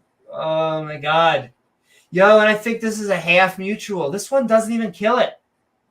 This one literally, it replaces the tongue and then it just lives there. It just eats a little bit of their food. So yeah, it makes it a nub. Yeah, exactly. Yeah. I guess that's a little bit better, however, completely horrifying still. Something's affecting blood there, just a whole bunch. Ooh, someone's making bees. Oh, bees can get fucked up. They can get because they're a social species, just like ants can bring in. They also have numerous ones that look like one that will attack the hive. Did you know that ants and bees can be enslaved? There are entire species of bees and ants that will do raids. They will raid other colonies and will enslave the broods to the point where they can sometimes have new recruits who are a different species who will then do raids again, almost like I don't know if it's a Stockholm syndrome because they don't know any better, but like crazy things. We think that we are this we think everything about us is human because I guess we are human. We are sapiens. However, like everything about us is just a fractal within a bunch of other different that we've seen within nature. I get that we have our own thing. We are the tool makers. I get it. Pat yourselves on the back. Hey, James, did you know we went to the moon? I know we went to the moon. But yes. Are you sure we did, though? I mean, I know. We're going to find out tomorrow, right? Well, the direct debate isn't even about flat Earth. It's like, is NASA trustworthy? So we'll find out tomorrow. But yes, that's enough of that. With that, thank you so very much, Beamsy, and everyone in chat. What's up, Caterpillar? Hey, da-da-da. Sending love to everyone in chat. Sending love to Caterpillar and I Am Error. And everyone's still with us because we are jumping into it. We are talking Talk Heathen, episode 6.51 with Objectively Dan, Student Dr. Den, live from the Free Thought Library. I'm going to reshare just to make sure that we have sound. So yes, let us get it all. Oh. On like Donkey Kong? What happened? Oh!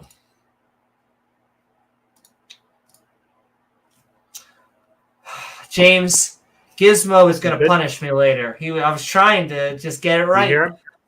Exactly. And all right, I've said it.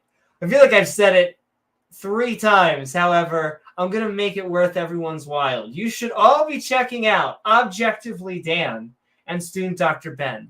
They are amazing human beings. They are part of the ACA. They also have their own shows and do their own content.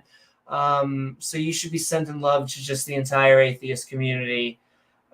We are, as far as we know, the best. So exactly. I view ourselves like that is our niche because of the these and the these and a bunch of other things. Yes, when we know chimpanzees make tools. Exactly. I would say like almost everything we're talking about, like the social groupings, the love and niches and raising our young and agriculture, apparently pillaging and raids and all this, that's not human. That happens in other species.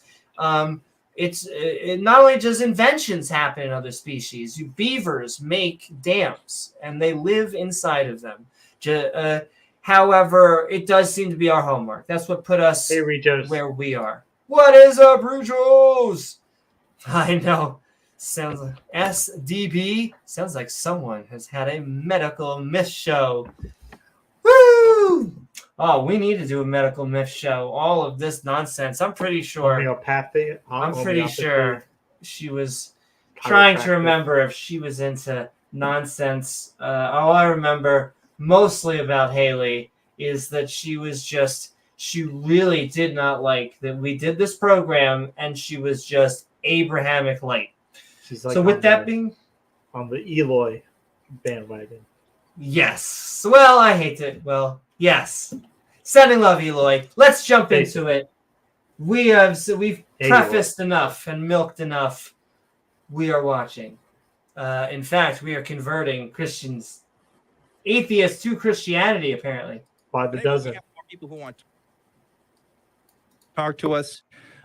Interesting call here. Let's see where this goes next. We have Hayley, who's calling in from Delaware. Hayley, you are live on Talk Heathen. What's up? Once again, I was like, wow. No, it had Delaware is not that big of a fucking state. And so, and I was like, could it be? It has to. Hayley, Delaware. Hey, what's going on? It is Hayley. It Well, is Hayley, my you're ex calling roommate. us. So what's going on with you, Hayley? How's it going? I'm good. I don't know if they told you in the pre-screening what I'm going to be talking about. It said that you want to convert one of us from atheism to Christianity. Yes. Okay. So, I mean, you can try. We're always open to it, but I don't know how you would do that. We used to also, what I like about this, also I used to debate with Hayley, and it really, she knew not a lot of apologetics, not a lot of... Didn't know a lot about anything, much of anything. Yes. Well, I mean, listen. Not saying she was an idiot, but just... No. Well, no, exactly. Yeah. Isolated on certain subjects, she could actually be intelligent, but I could get her to not troll. But she's at a stage in her life where, and I get it, I was 18 to 22 at a certain point in my life as well, or somewhere around that age. But and I wasn't into apologetics or counter apologetics. Pushing 40. And all right. Yeah, there are a few different reasons for my bid to, convert you guys.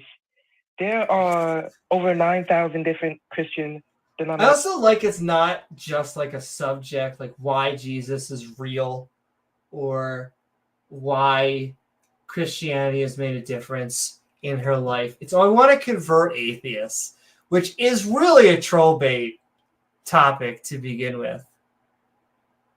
Nations in the U.S. alone, and they all believe. Oh, hold on, listen. Convert you guys. There are over 9,000 different Christian denominations in the U.S. alone, and they all believe in more or less the same thing. But with atheism, there's no real branches. They're just like, yeah, science, and they don't really believe in anything solid. Well, I'll Sounds stop like you she right didn't there, though, think Hayley. this out well. Yeah, I don't think she really Not thought really this well out. thought out argument. Listen, atheists.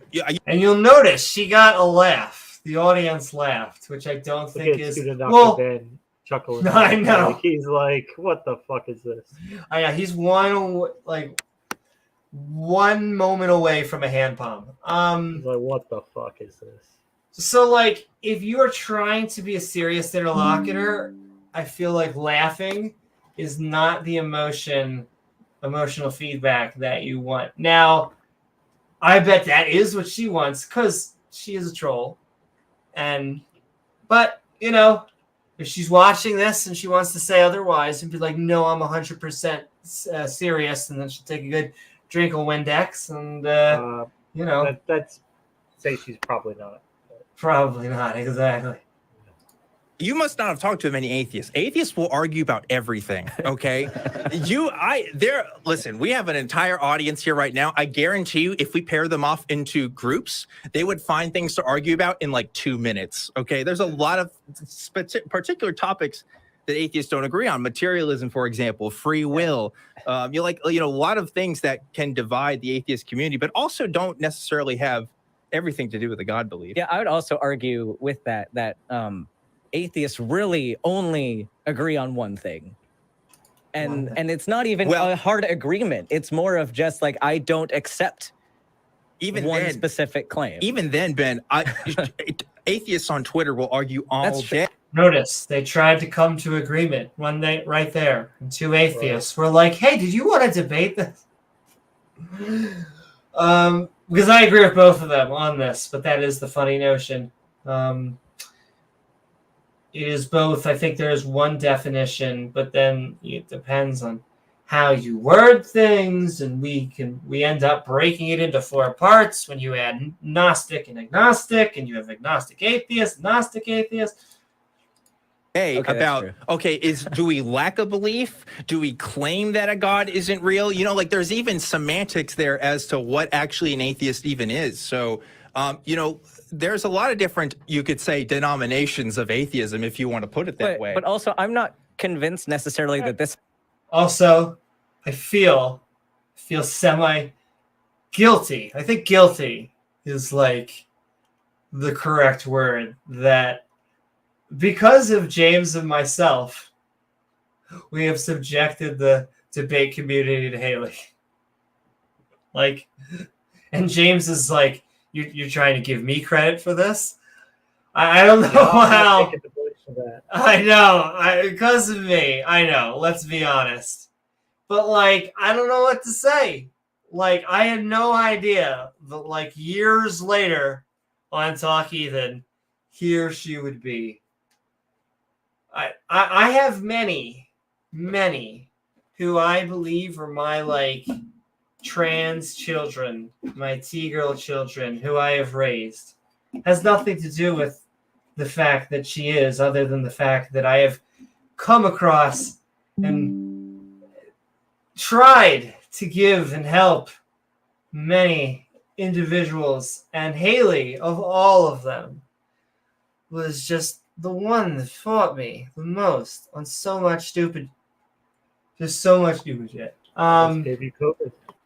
Almost gave me COVID. I had to self-isolate and then get a hotel. I forgot about that. Oh my God.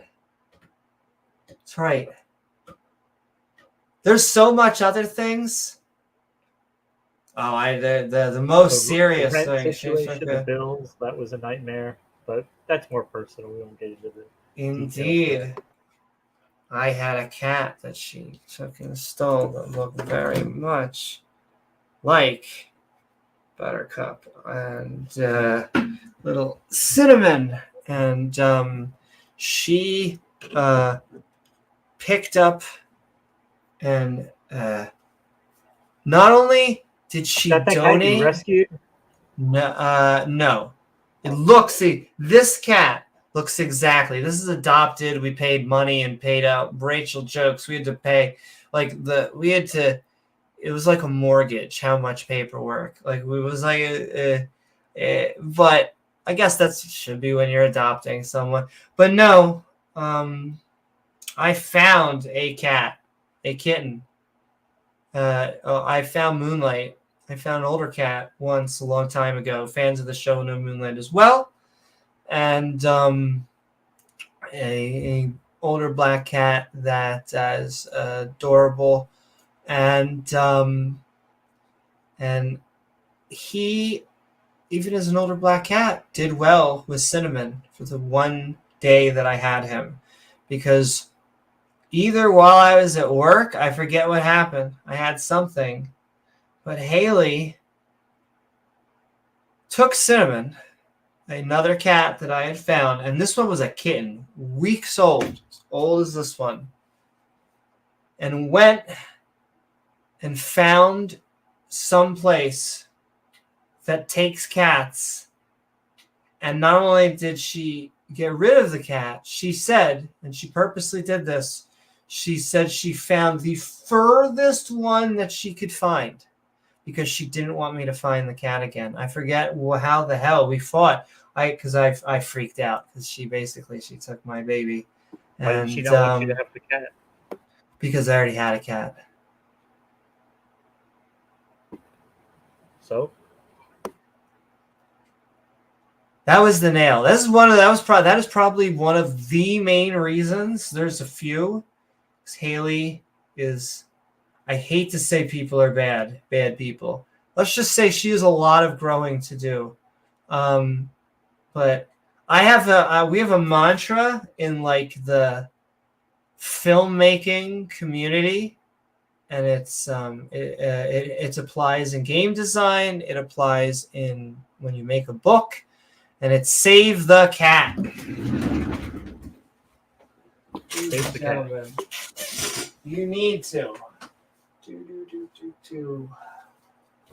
Please give me a minute because I have it. You need to. save the cat. Because when you introduce your hero, or multiple heroes, you need to give the audience a reason to give a shit. And how we often do that is by an act of kindness. We link them. And the most literal way that this happens is in John Wick with their cat and dog. That is given. I feel like it is emotionally the only reason why you give a shit about John Wick. And so there's other reasons you learn to love him and all that. But yeah, that was the last straw. Sorry. It's supposed to be so light and fluffy, like cats, but like just Hayley's not a lot of room to grow, Hayley. Let's get back to it. This is a good reason why Christianity would be more true than atheism. Yes. Like, and I want to push back on one thing that you said specifically, talking about how they more or less believe in the same things. I don't know if I accept that, because if you take even Catholicism versus the majority of branches of Protestantism, you have people arguing over what saves a person, what even gets you to heaven. Yeah. And that, because you have some people saying that works factor in, and some people that say that no, works don't matter at all. Mm-hmm. And so that's even taking the core of Christianity. Right. We have disagreements on there even within the church. So I'm a little curious about why you'd say that this is a plus and in favors Christianity being true. Well, just take it easy, man. We're just having a conversation. Did anyone hear that? It's so funny. Like, the retreat already. I mean, yeah, but like, you know, if you want to call in and convert us. Oh, wait, no. Hold on. Being true. Whoa, just take it easy, man. We're just. First of all, Talk Heathen does not have many hosts. They're going violent on through her. the throat. They're not like beating her up. Both of these, both Student Dr. Ben and ObjectivelyDan are being gentlemen to Hayley. They are treating her with kid gloves. Yo, I know. I'm trying to think of other stuff, but it's a nightmare. Like I said, I've had a dozen roommates over the dozen plus years now, I guess, that I haven't lived with my parents since I was 18 or 19. Not because they were bad parents. They were amazing human beings. More of a me thing. I am strong, independent woman, unless I'm on my knees. But there's stuff about her that she just has off. She had a lot of issues. She would try and start fights. And not fist fights, but I'm trying to think of the ways that she would phrase things. Because you would think that I would just be going around being like atheism, atheism, atheism, atheism, atheism. But that tends to be, that's what we talk about more online, because that's James and I are counter apologists. But I don't know. It bothered her deeply the fact that we had this show, and we would have conversations about why she thought we shouldn't do this show. And here we are. Having a conversation. Yeah, I mean, yeah, but if you want to call in and convert us, you got to be ready, right? Because we talk to folks every week about this kind of stuff. I mean, look, the denominations thing has been pointed out. I mean, there's denominations for every major religion. The fact that Christianity has a lot of them. Well, I mean, why does that speak to the truth of it?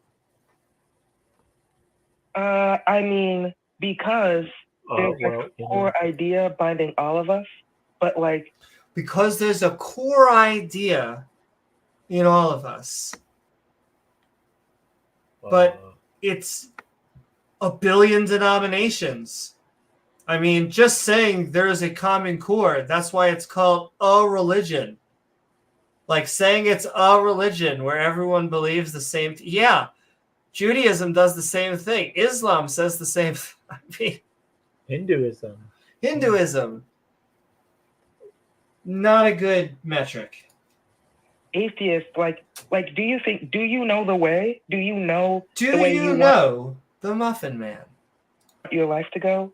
Because when I look at atheists, I just feel like you guys are forever alone and you don't have something to keep you going. First of all, I got Ben But that's right not my here. business. All Right. I'm not alone today, at least. But Yeah. look, I mean, that's Okay, so that's not like the first time I've heard that meme.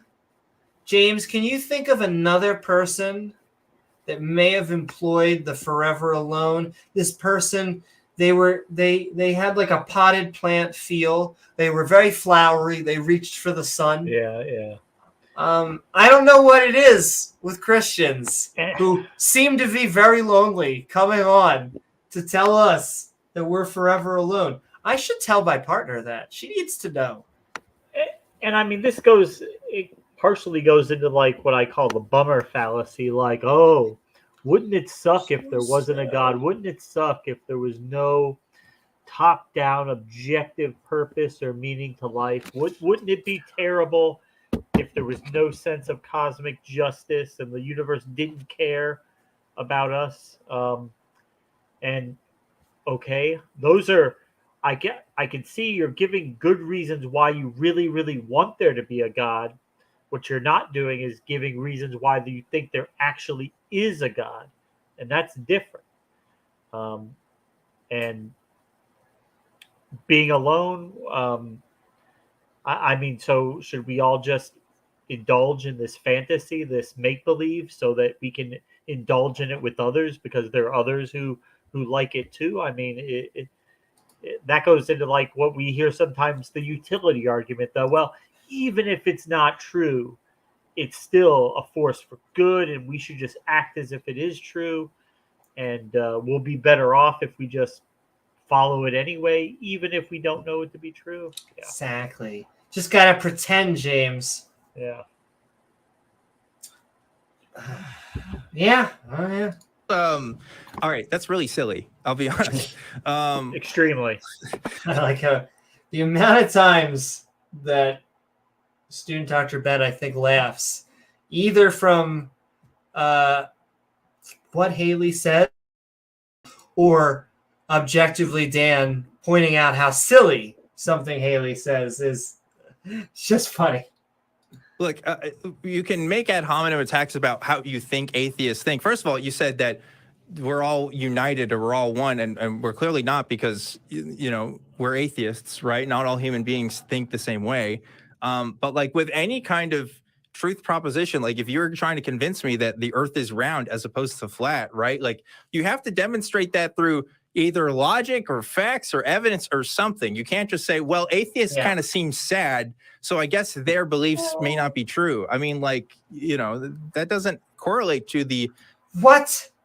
We need evidence. James. But I always just find this, who these arguments come from.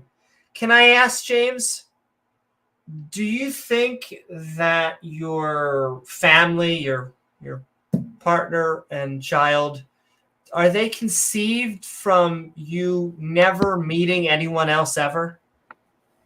Gonna go with no. Probably not. I don't understand. It's never, and like I said, as far as I can tell, when I was with Hayley, her Muslim girlfriend was an online relationship. She had never met this person. So, once again, maybe she has met them by now. Maybe she is, you know, she's not alone doing all this amazing thing and not shitting on online relationships, who I have had plenty of and support. It's just, does it really come from odd places, James? Well, Yeah, it's what else can we say? Yeah, I know. Well, I'm just continuing. 9 out of 9 anti-gays that come on our show seem to like sucking dick. I don't know what it is. So what is the correlation with her? Yeah. That people who are alone, like criticize. Yeah, oh no, she's basically someone who, as far as I can tell, it's not like she is a married with children. He coming in here saying that we're alone. Yes, I would like to see, just like I would like to see the Very Flowered Pots partner. Get them to come on and tell us that we're lonely individuals. Like, my partner does shout outs, and you probably have to convince your partner to go to a Miami Dolphins game. Like, there you go.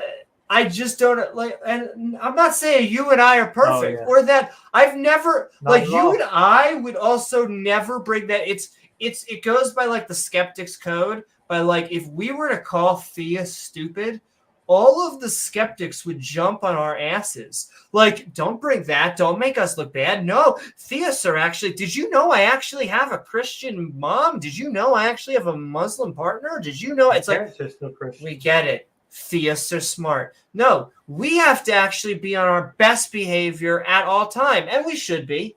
I get it. Like, that's the whole point. But like, this shit, we have to get projection all day long.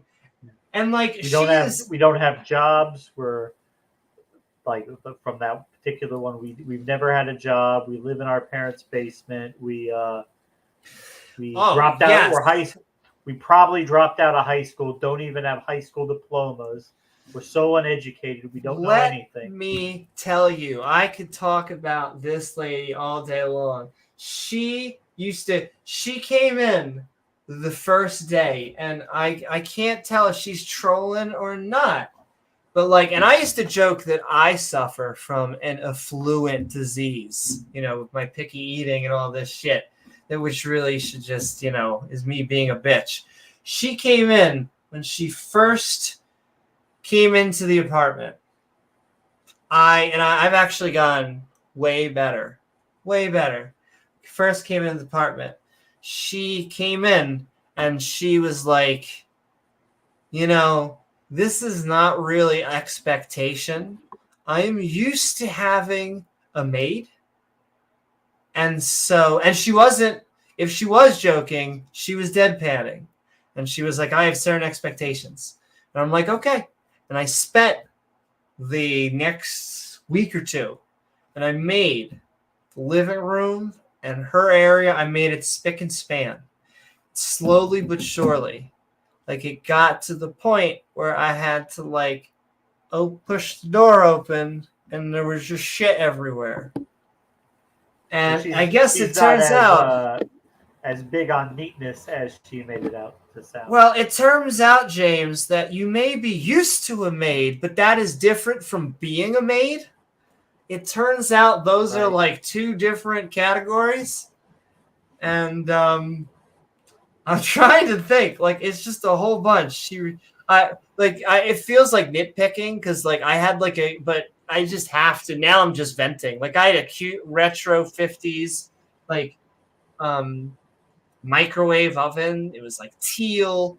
Goes along with my my Stepford fantasy, and I just as well as the numerous other things. I have some things I get a matching color, and the bathroom had teal going on, and it was completely ruined within a month or two, and she didn't clean that shit. She didn't do nothing. All right, I'm just venting. But there was one other point. Oh, and she was a trust fund, not a trust fund, but her parents paid for everything. And so, and her parents didn't accept her. At least her mom didn't accept her. Her dad was kind of iffy, and her mom didn't accept her. And just this is the person, once again, telling us that we are lonely. And once again, her religion doesn't even accept her.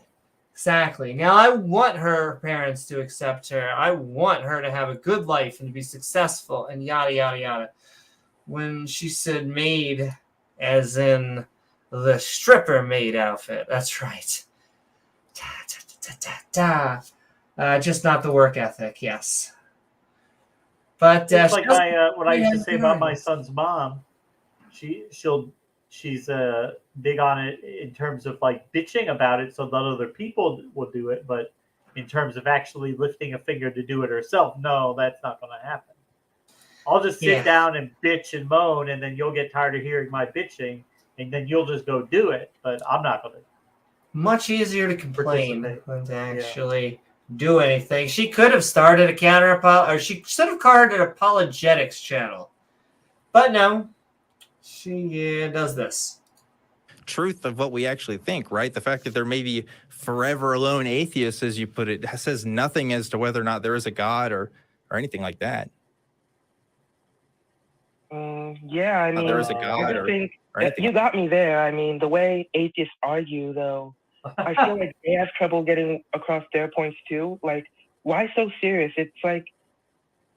So, this would be in the call where I think if she wasn't trolling, she decided to start trolling.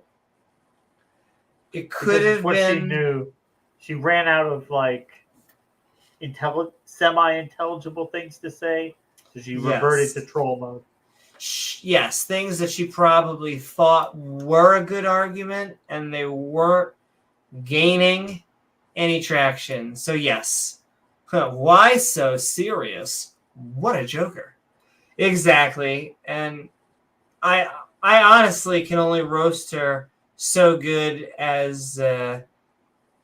I can only roast her so well. I'd rather have ObjectivelyDan do it. They make it their life mission to sort of make... Like, it feels bad, man. Like, you can hear their audience. Like, atheists are just out to get me. Like, they come in with this sort of like attitude of, I'm about to end this man's whole career, and it doesn't... Meme number 2. Not make sense. Like, they just need to calm down. Hayley, you're using like memes from like 2010 over here, trying to talk to us. Look, I think you're a troll. I don't think that you're... And look, and the third time that student Dr. Ben has laughed from ObjectivelyDan roasting Hayley, which just makes me laugh. Me and my friend can spit roast her, but that's a different matter. I think she's bi. I forget what her sexuality is or how. They like get wrapped up. I forget what her views on traditional, whatever the hell is. She was dating a Muslim girl. So she was dating a Muslim woman. But she also wasn't a Christian as far as I can tell. I don't actually know if she is a Christian right now. Because who knows how much of his trolling and how much was actually serious.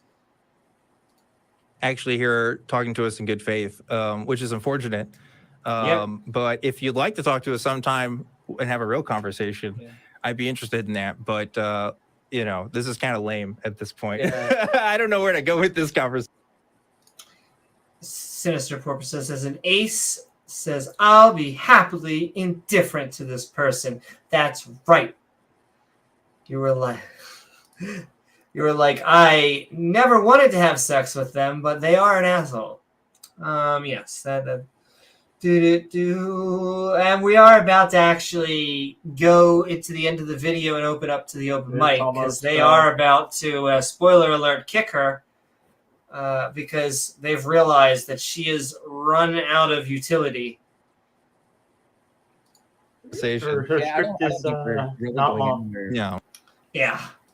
I'd rather talk to somebody in good faith who wants to do something real with us, but yeah, I mean, come on, you know, we gave him a chance. Oh well. Oh, and I couldn't help but Rachel and I both send in love. I don't think ObjectivelyDan was actually trying to misgender. No, exactly. I think it would that was more out of frustration. ObjectivelyDan was just like, I'm done with this person. So sending love to Hayley. She tried, maybe, because I don't know, maybe can't even really say she did. But she was there. She James, face planted. we can say she was there, right? She face planted. She face planted, exactly. Her body temperature was around 98.6. She was definitely present in the room in a physical form. Sinister for no, I read that. But sending love. Keep on sending us in all sorts of comments, because that is the end of the opposition viewpoint as we just listened to Hayley. I always hear the guy from The Simpsons with the glasses. Oigan Blagan, Hayley. Talk Heathen with Objectively Dan and Student Dr. Ben, two amazing human beings who had to just deal with someone not so amazing. A silly person. Yes, as we talked about converting atheists to Christianity. What do you think, James? Are you a Christian? Not yet. What do you think? She if came you like going down to with Dinosaur such... Adventureland. I do. I want to ride a dino. She came in with such amazing arguments, hard-hitting, that it's hard not to be overwhelmed. But I still think I'm an atheist. Very hard-hitting, kind of devastating arguments, you know. Indeed. The one reason why I would say it was a troll from the beginning is because it sounded like an inversion of one of the reasons why we give not to believe in a religion, is that there is so many of them. Even in their own religion, there is so many denominations, and they can't all be true. They all claim they go by one book, and yet none of them can agree about what it actually means. That's true, They Reid. all Maybe get it a just little different meaning out of it. Maybe it was just gave them a chance. You're right. And I definitely know, I won't say who, but there are LGBTQ people on ACA shows. They are amazing individuals who just happen to be gay and transgender. They're people just like you and I. We'll never know who they are. However, I do want to thank Objectively Dan and Student Dr. Ben. Student Dr. Ben, by the way, is amazing. You should check him out with Uncle Beck, as well as all of his fantastic work now in the ACA. And Hayley, where you should check her out at the bottom of a comment section somewhere. Or at the Windex aisle of your local... At the Windex aisle of your nearest. I know. Yeah. I shouldn't hate, because I actually love our chat. Our chat actually adds value. But I should say, somewhere lost in the dark web. But yes, with that, we have been Midnight Ranting. And I think James and I have been ranting long enough on our own. We are going to open up those floodgates, because if you would like to join us and tell us about all the wisdom you just experienced, now is your time to do so. The StreamYard link is in chat. It will be pinned and on screen. Let's see, Beamsy says, except for that damn Beamsy person. He distracts us so much. Except for him. And look, I can already joining backstage and causing mayhem, and then I don't know. Someone very fishy joined backstage, too. We're going to have to check these people out. Absolute pandemonium. Okay, they just eat fish, because technically a porpoise is a mammal. Nonetheless, we are about to get them on. Exactly. That's just because I haven't showered this week. No. I'm trying to think what else we should do or think about. I know James has his debate.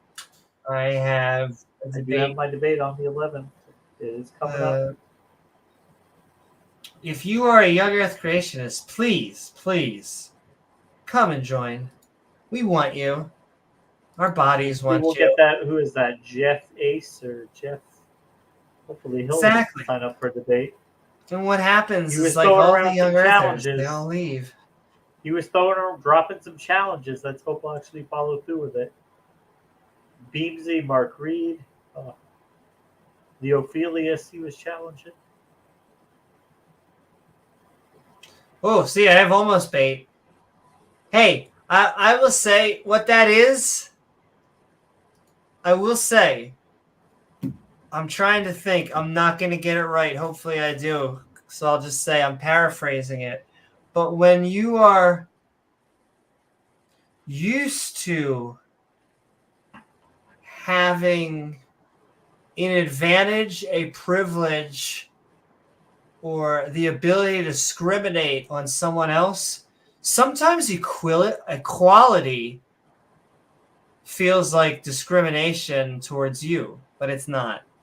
And so I get that, like, we get all the time now, at least I'm starting to get, like, oh, it's just so amazing to be transgender. You're just given awards and medals and everyone just fawns over you.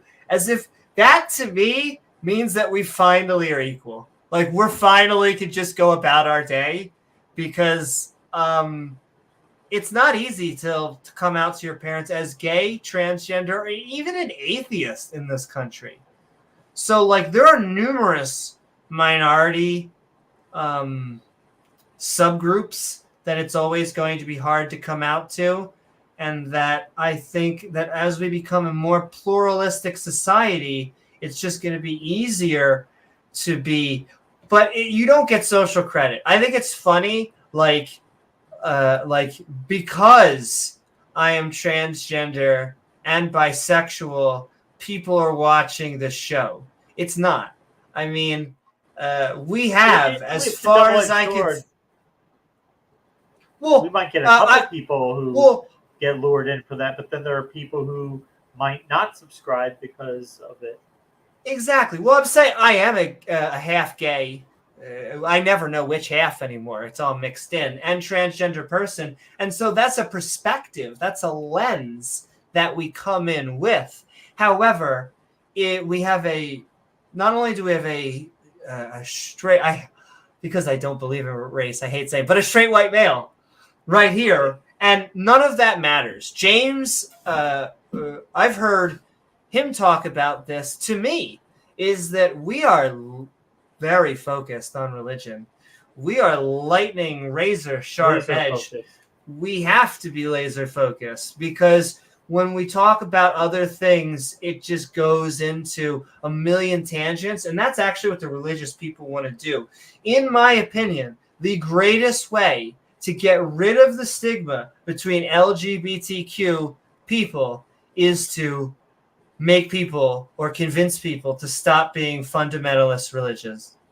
Like, that is the thing. Yeah, and I'll tell you, we'll even go one more spicier, and then we'll go on. And Michael, I know I always feel bad when you have people on The Voice argue with people in chat, because I feel like The Voice gets a natural edge. It's like having a microphone when you are on a comedy stage. However, that's the thing. You can always join us if you want. Yeah. However, let's do the racism thing, because I often get people who tell me, well, look, if you don't believe that race isn't real, then boom, racism no longer exists. And I'm like, that is not how that works, because race is other people who do think it's real. Yes. Not only do other people do think it's real, but because race is a social construct made and propagated by humans, it is a label that we give to ourselves and others. Those are the two ways that you can have a race. You can either self-identify with it and say, this is what I am, or you can have someone else say, this is what you are. And it is hard. And the example I'll give you, you can say, what the fuck are you even talking about? I get people all the time who tell me I'm not white because my family is Jewish. Right. And so all of a sudden, it starts out real simple.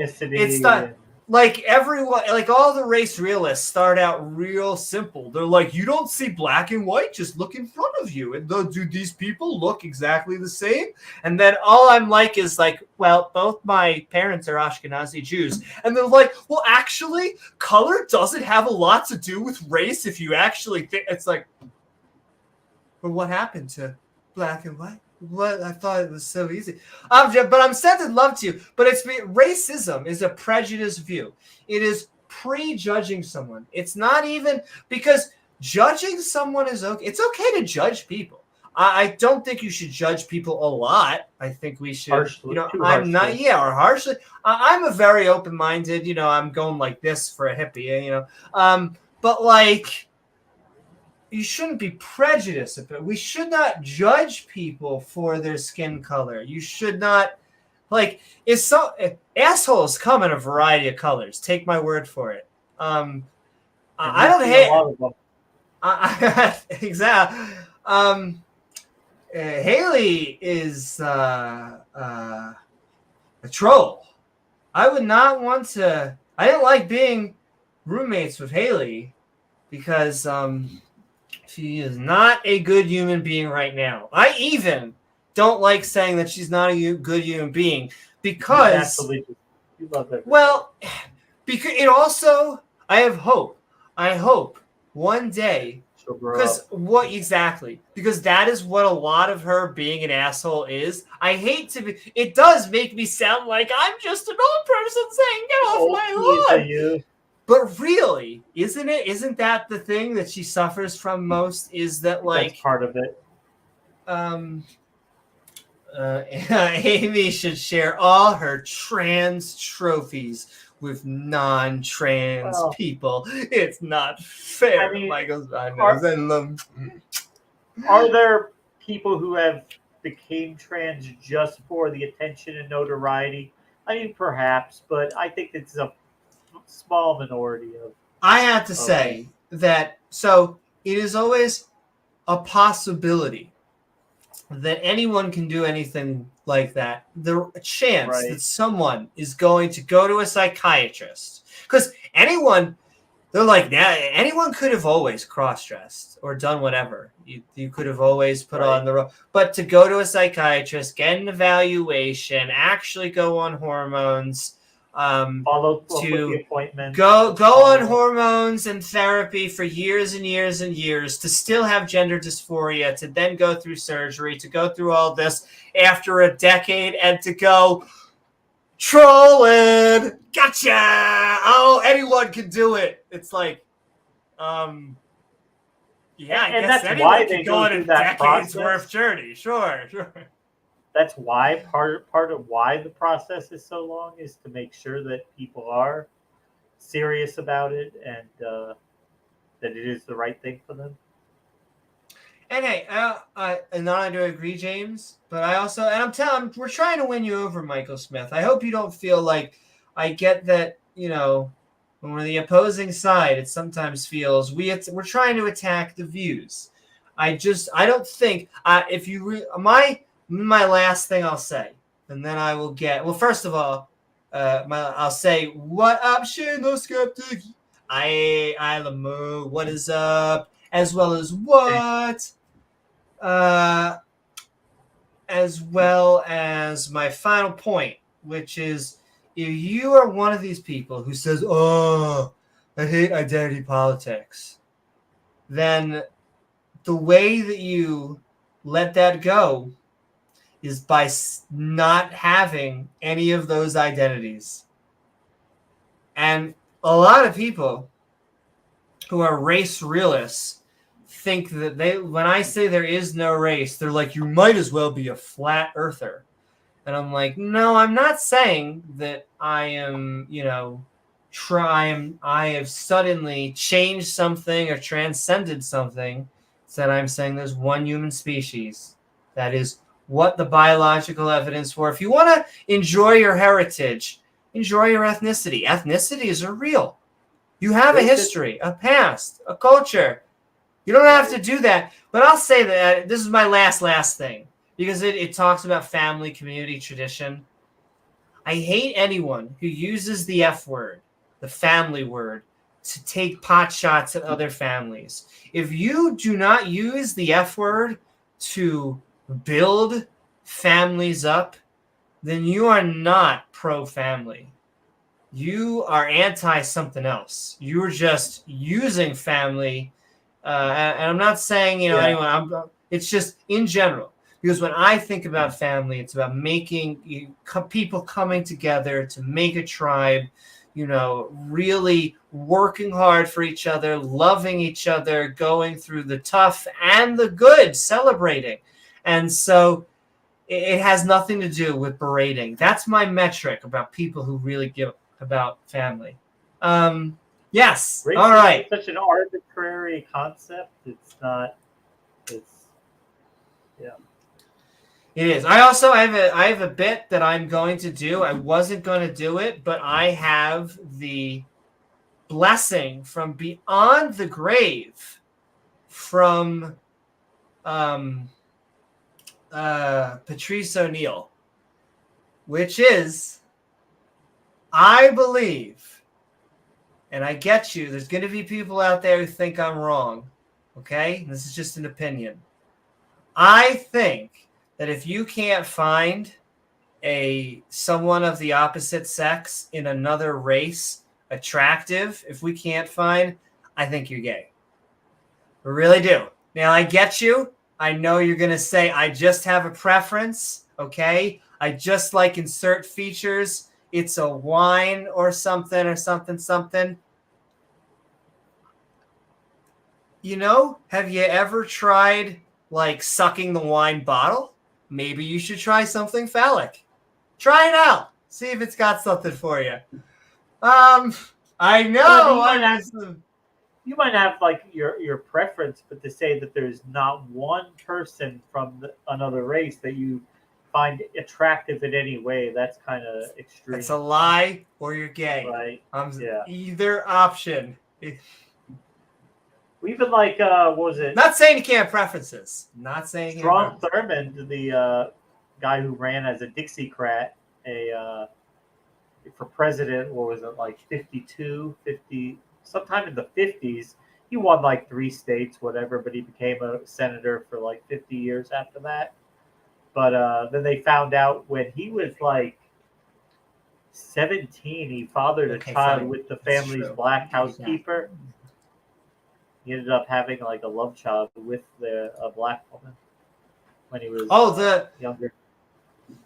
What's it called? Our founding fathers, unfortunately, they did not value freedom, but they did value that ass, who is someone we're about to bring on, another person who values ass.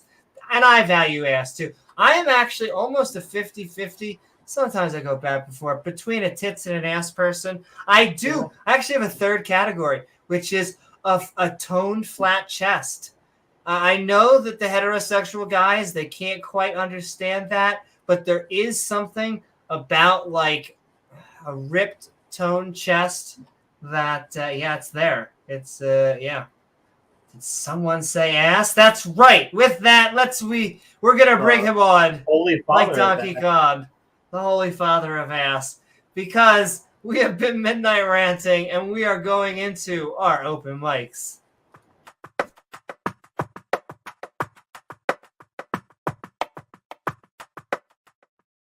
What is up, the Godfather of Ass? I am not the Godfather of Ass. That is His Imperial Majesty King Adonis. That he is the. What? Oh, crap! Sorry. Sorry about that. No, it's okay. Sauron sees all. But yes, we are Midnight Ranting on converting atheists to Christianity. And what are your thoughts about the video or anything to talk about?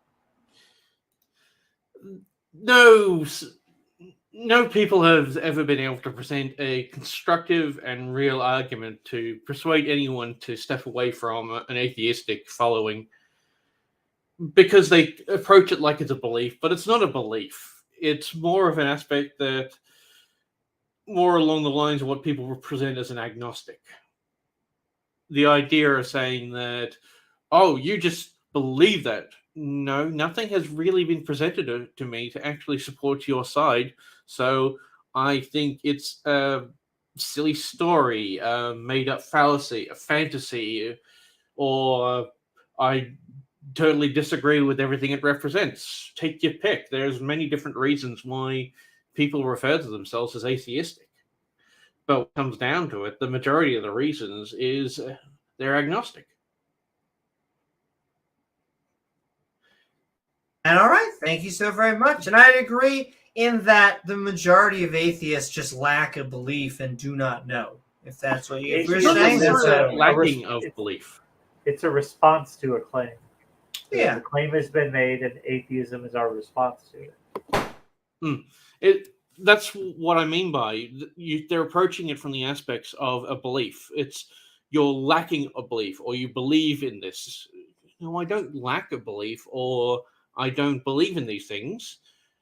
No argument has ever been presented to me that actually allows me to accept what has been put forward. So it's more of cannot accept what is being portrayed rather than a lack of a belief. And I'd say that is a lack of a belief, but I guess it might be splitting hairs, maybe. But you're not lacking a belief because you have read about it. So you're not lacking in the following of the belief. So the belief is there. You just will not follow the tenets of it because the belief that has been presented to you just does not hold any weight. And we can continue talking, but Beamsy, I'm just going to welcome on board. Lovely having you. We're going to get the Sinister in. Now let's have a look at that hat.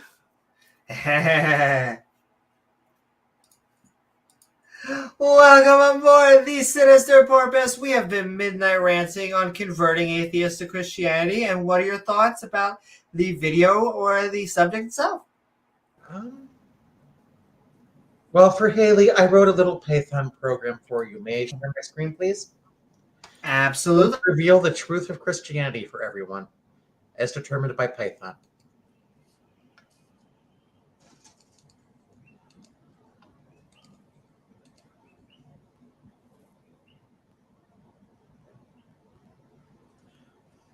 I want you to take this just as seriously as you were taking that phone call. So we have where I start from restart. Nope. Christianity is true. And for those who want to see the source code, I don't know why you want to see that, but oh, there we go. Christianity, that's true. Print L F. Christianity is true. Oh, you said Christian. That was a mistake in my coding, but well, we get the same effect. Of course, if you ever find out Christianity isn't true, we just change the truth value. There you go. I feel like that's a perfect presuppositional argument. Presuppositional program. Christianity is true. Is Christianity true? Then print Christianity true. Yes. But thank you so very much, Sinister. It's not circular. Trust me. Not at all. But with that, this is the girl deck that you are working with tonight. We are midnight ranting on Convert Atheists to Christianity. And we have about 30 more minutes left until we go to the outros. I say that because on minute 29, I expect 6 theists to join. Oh, you know what? You'll probably get some transphobes in too. I Love them. It has been always nice to be the scorn of the fundamentalist attention.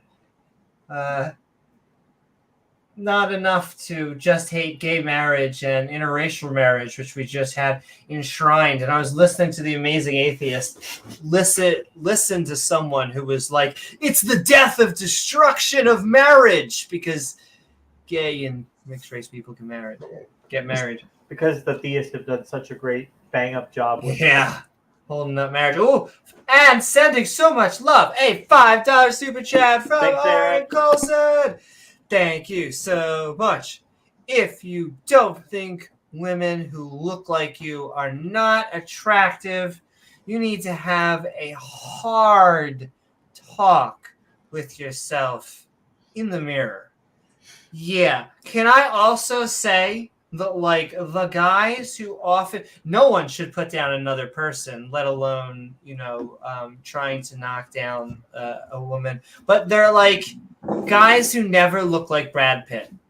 I mean, I hate to be that gal, but like, I forget who you go over, like these white supremacists, and they're like, they are never giving us their best. It's like the Muslim apologists. Like, oh my God, these are people that like have possibly, they come over and they're like, my whole family hates you. My wife and my sister, all two of us, we hate you. If you don't like it. Isn't it what wife, sister, and cousin all hate you? The two of us are really against you? Yes, exactly. We've had a family reunion. And both of us really hate you. But I need to stop sharing my screen. But sending so much love, Aaron. Yeah. It really is. It is these guys who are just degenerates who there's like a joking level and a non-joking level, because there's only my thing is either laugh or cry, and so it's what avenue you want to take it. And they get triggered by if you use the R word, if you call them racist, or if you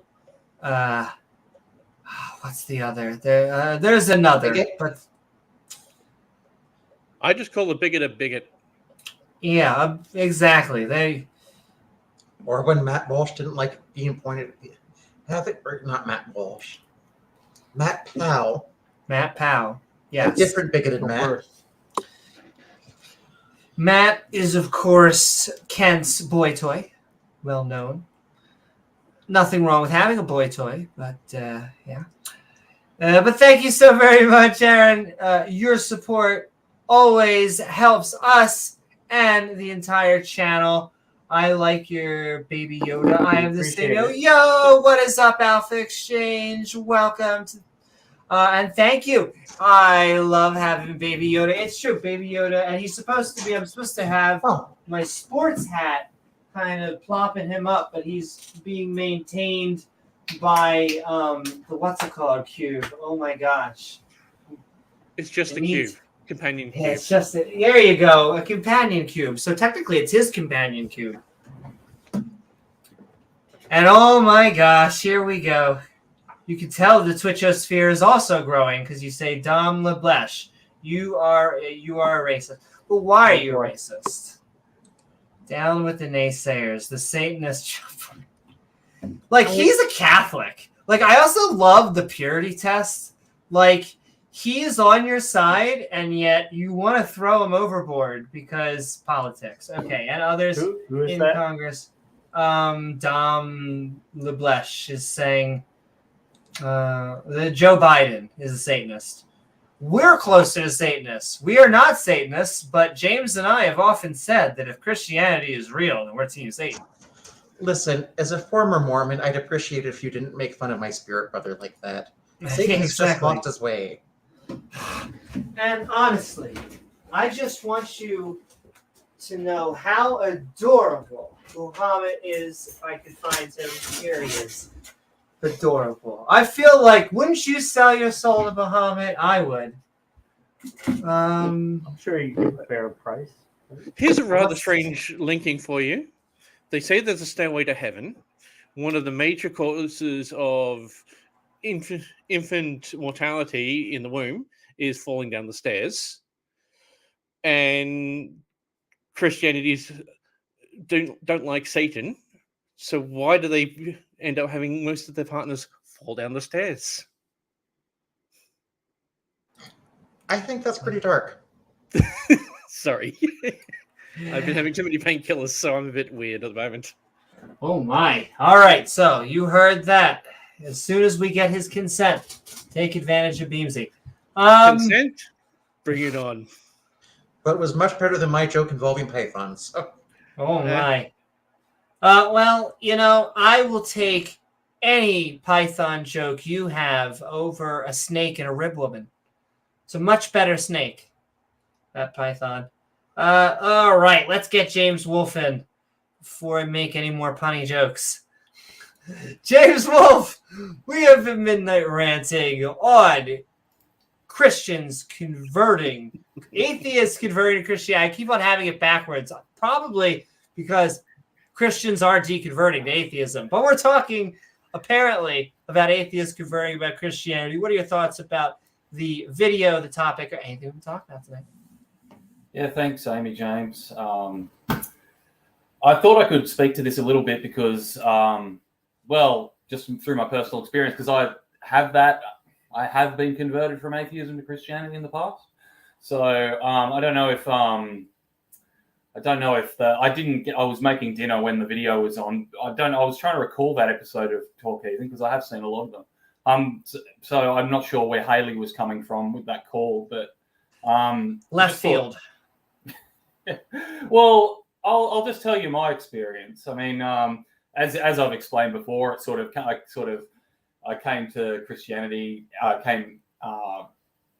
Because of because I was at rock bottom basically in my private life and my social in every possible sense, and so this thing was sort of offered out to me.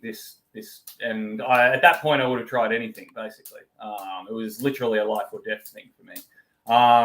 And in the months in which I sort of after I adopted it and stuff, so it wasn't a result of any sort of gosh. I mean, there was so much intellectual dishonesty and just cognitive bias. Just sort of, it was like if you're a fan of Seinfeld, you might know what I'm talking about. Where George Costanza, he says that he got into a point in his life where his life was in the exact opposite place of where he wanted it to be. So if he did everything the opposite, then his life theoretically would be in a better place where he wanted it to be. So didn't it start working?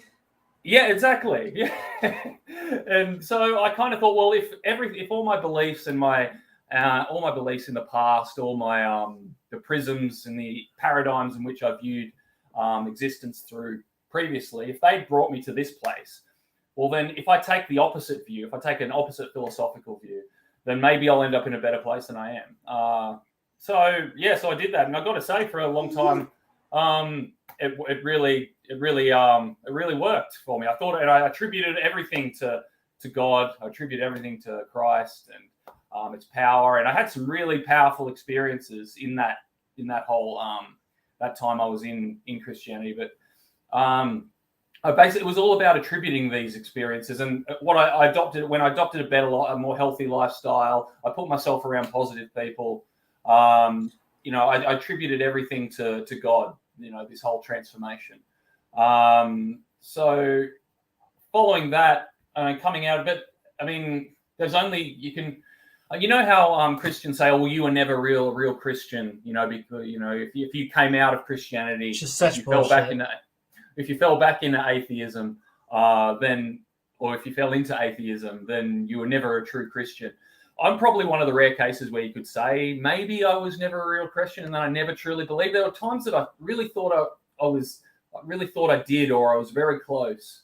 But I always thought it was just a matter of life and death for me to hang on to that God concept. But just for me, taking such an intellectually dishonest position and being, and all the. I for a long time there, I was just a secular humanist trying to preach Christianity or view Christianity, or the whole philosophy through, convert it all to secular humanism, trying to make them sort of compatible, if that makes sense.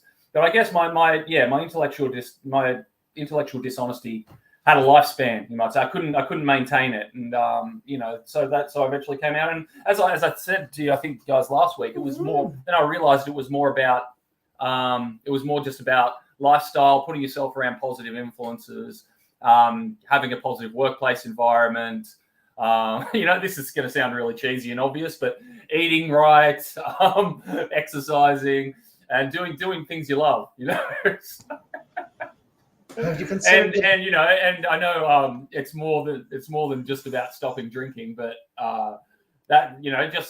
once my chemical, mental chemistry came back into alignment, then I was I could think a lot more clearly, and I could really identify more. I wasn't in such a place of existential dread.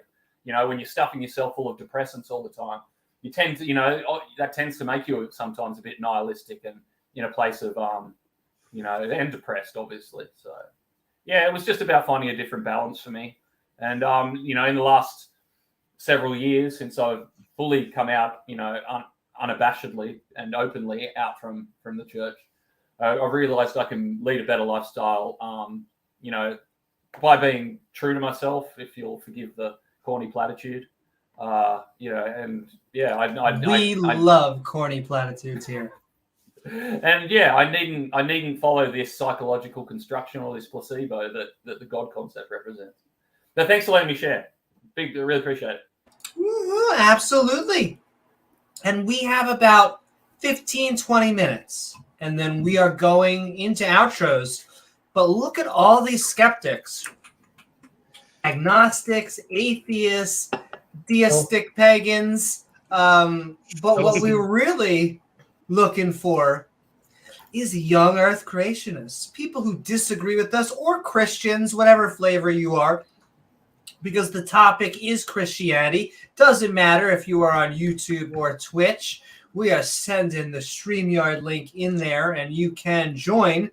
However, if you agree with us, as I squeak, feel free to join us too. Big Bad Mama was accusing me of doing nightmare fuel in chat, which I can't deny. But so now I'm doing biblically accurate angels as a background. Yo, if I was on a psychedelic right now, that would be tripping me up. But as following what James Wolfe put up, I came to my decision through, for lack of a better word, pain. I've got 22 kilos of metal and plastic holding me together because I went through a... Beamsy, when someone starts the sentence, when I have 22 kilos, they could go anywhere. But okay, go back to your medical story. Yeah, it's literally holding my body together, so I'm actually in an immense amount of pain. That's why I actually started to go through looking at things like God to try and help get through that, because I don't like being on the painkillers that I'm on. I don't like having to rely on so many different drugs in my system. But it's come to the realization that people come in two ways. They are either positive or negative, and you get rid of the negative influences within your life and you keep the positive ones as much as you can. And speaking of which, we have someone new. Or maybe they've been on, I'm not sure. Let's find out. We are midnight ranting on atheists converting to Christianity. Lemon Muncher, what is up? We're midnight ranting on atheists converting to Christianity. How are you, and what are your thoughts about the topic or the video or anything we've been talking about tonight?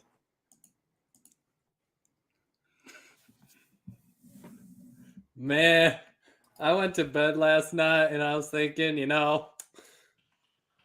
praise God, praise Dale, Dale Earnhardt Jr., rest in peace. Man, I can't talk enough about our Lord and Savior, Jesus Christ. There's Listen, no way he you're a is Christian. a pure-hearted man, and I'm glad all these atheists are converting. Ramen, brother. someone's throwing a lemon party. Don't look that up. Hey. That's only a disgusting picture until you start to turn 80 and 90. Then it's just a good time. Well, that's a blue waffle. I don't need to know. But I can tell you intercourse is 8 miles from Blue Ball. Oh my. Look it up. That's true. And hell is in Wisconsin. What is a blue waffle? Don't look it up. Don't. I don't know, and I don't want to know.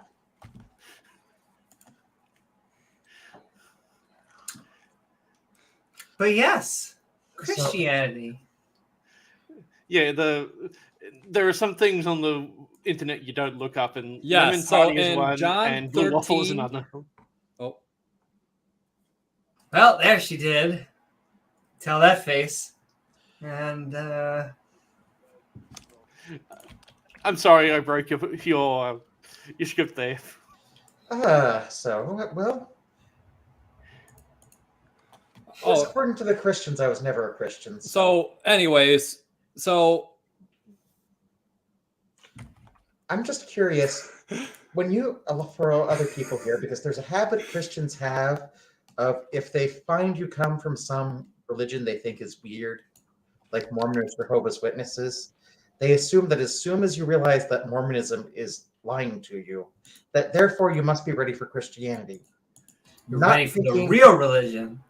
That you may be applying the same standards to Christianity. And while there's more historical evidence for Christianity, there are still historical claims Christianity rests upon that cannot be verified.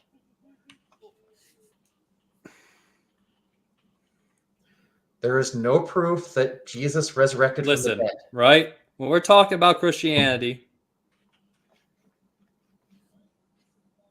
Yes. we got to talk about the basics, right? As Moses said, just as Moses lifted up the snake in the wilderness, so the Was man the snake a python? must be lifted up.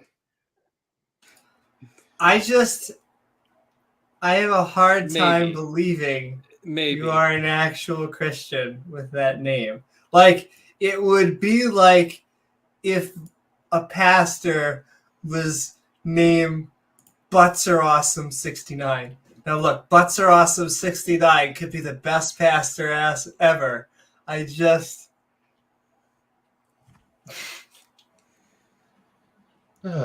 I run the Church of Lemons. Listen, we have a lemon farm out back. It is I knew it. completely I organic. knew it.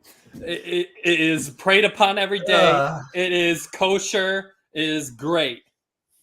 Well, you know what they say? When you have lemons, create a religion, I guess.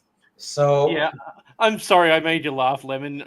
You probably would have been in a good po until you started laughing. I know, I could hear.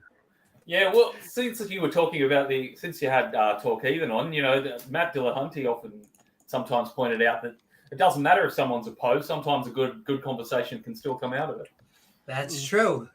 I now want a glass of lemonade. But I think a good po is hilarious. Unfortunately, Lemon lost his composure with the idea of a lemon party. Yeah, he can't hold it. I'm sorry. He can't hold it together like Ultimated, Yo, I was just looking at his Do you channel. know anything today. about raisin lemons? But I would like to say technically my feet are worshipped because I have a cat and they're preyed upon every day. Aww. Different kind of praying. Hey, Athena, what are you up to? No, what you were saying early, Beamsy, about about I don't know. Forgive me if I misrepresent what you said, but just using sort of concepts surrounding the supernatural to deal with your pain and stuff like that, your physical pain.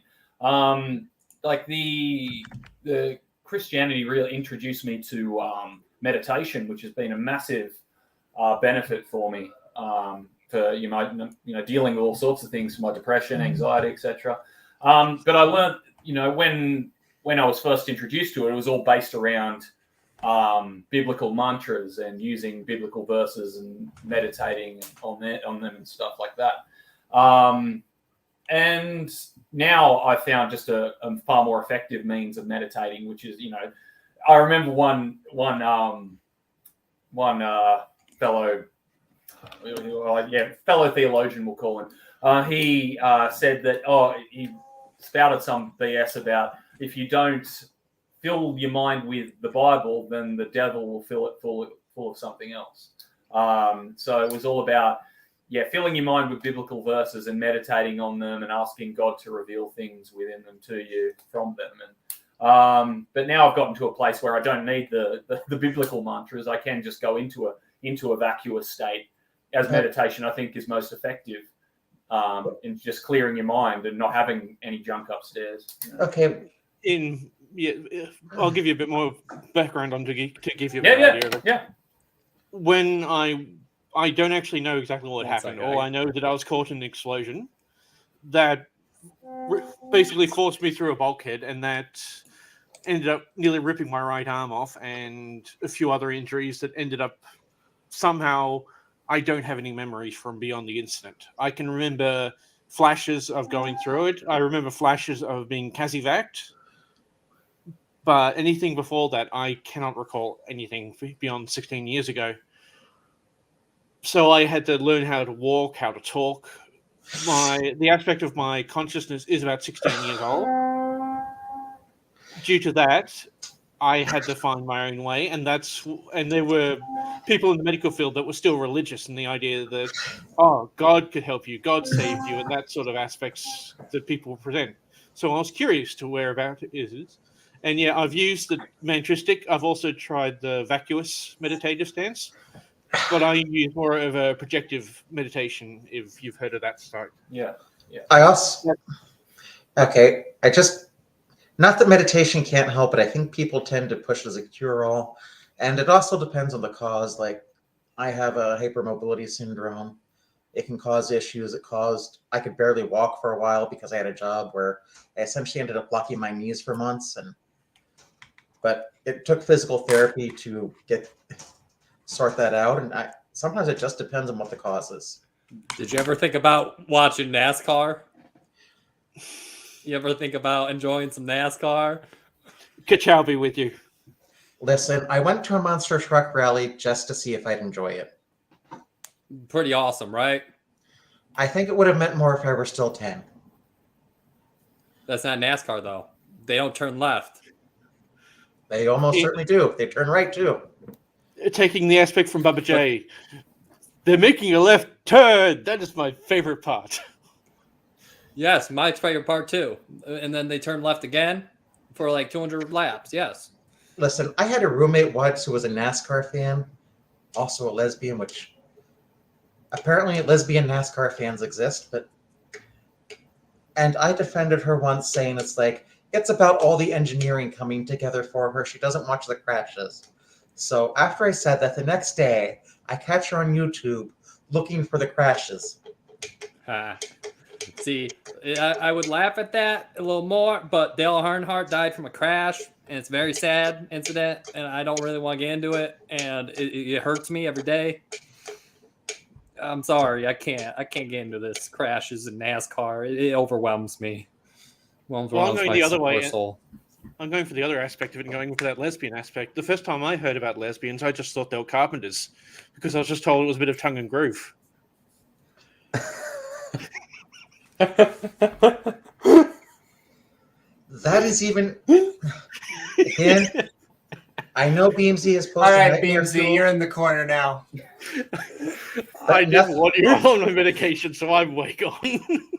Nothing Beamsy posted was as scary as my citation needed harmonica riff.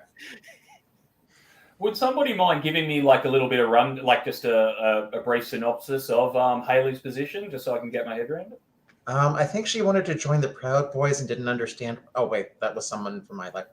Go ahead. Yes, in fact, Hayley, when she started as my roommate, she was like this catch-all Abrahamic person. She was like, just be an Abrahamic religion. Make sure, doesn't matter if you're Jewish, Christian, or Muslim, just have one of those. And she had a Muslim girlfriend that she was in an online relationship. But now, she, at least as far as this is concerned, it was convert you to Christianity. So maybe someone convince her to be a Christian. I was hoping to get her into atheism. We had back and forths, but she did not like this podcast. She hated the idea of it. She's like, why do you spend hours a day trying to convince people of what we already know, that is God exists. Like, I wonder why. And so yes, and she's always been trollish. I'm hoping that like she kind of stops. So what's that? Sorry, I was just going to say she called into Talk Heathen. Yeah. She just recently, it seems, called into Talk Heathen. I was listening to the new Talk Heathen with no expectation at all. It just came into my feed because I'm a fan of Talk Heathen, and I it's been a year now, maybe 2 years. It's been a while since I have even seen her, and so I like I said to James, I'm sorry I introduced Hayley to this community. I think even the Christians, I'm not sure, want her right now. But I don't even know if she's an actual Christian. Who knows? But yeah. Well, I thought we were talking about atheists converting to Christians. Why are we talking about Christians converting to atheists? I'm so confused. Well, I'm a philosophical Taoist and skeptic. Can you convert me to Christianity? By the way, I appreciate a good troll, but your artistry needs a little work there, Lemon Muncher. Well, you're coming off. All right. You understand. I'll see you in hell. Praise hell, raise Dale. You said it a moment ago, Sinister. Oh, he's taken off. Okay. Bye, Lemon. I thought your trolling was fantastic. It was fine until he laughed. Yeah, that's it. It's your fault. It was your fault. But I will say, 5-10 minutes. This is the panel wrap up. I'm not even gonna send the link out because that link is just daring people at this point. So if you're a creationist and you can go find the link, it's still pinned. Well, that makes it easy. Oh, and James. Speaking of people getting sent to hell, James got taken by Satin, but it's okay. We have a hotel there with Gilbert, and he's coming back. Okay, what's that about the glasses in the chat? What about glasses? Who? Oh, just suppose V57, the coward that won't jump on and defend his position. He came in last time and decided that he wants to spout his religious nonsense, and I'm just having fun with him. He just says, "You're so blind." Well, some of us are wearing glasses, so that's close enough. Well, what you were talking about, Amy, a moment ago, it reminds me. I don't know why it's called this. Is the Pine Creek theory, where it suggests that a lot of people, perhaps more than we realize, people are converted by entering relationships. Oh, absolutely. I think, what the hell is it? P something? Not P Mars. That guy's an racist and asshole. P Town. I think. Well, okay. So I'm gonna say I've been Patrice O'Neill inspired once today. So everyone, put on your R-rated glasses now. But like, I'm pretty sure that P Town is in it for the pussy. That is like, why does he here to be G? Now he has slowly but surely, he gives us all these like Christian apologetics. However, he told us, at least he tells us, he was an atheist. He met a girl. The girl was a Christian, and they had conversations. And yeah, well, I don't want to assume what's in his mind, to know his mind at all, but I do know that if you're motivated enough, you'll accept bad arguments, and the more intelligent you are, the better you are at your self-deception. So. And if I may say, I have no idea what's going inside this head, but I definitely know what's going on inside the other head. V57, if you want to come on and discuss that, that's fine, but believing in abiogenesis is not really what's going on. Why does this happen? Where were you? This is hour 3. Why? Why did we say it? We said it. We're like, we're going to close the stream. And then every like young earther. All right, I'm going to do this because I am extremely silly. It's 4 a.m. here. But because I can't help myself, 5 minutes for any creationist. I'll add 30 minutes on the clock to any creationist who joins. Young Earth, who doesn't interest us in lemon parties as much as I love lemon parties. They can't help themselves. I will apologize to all for bringing that up. Yeah, I still haven't looked it up, Beamsy. I'm still scared.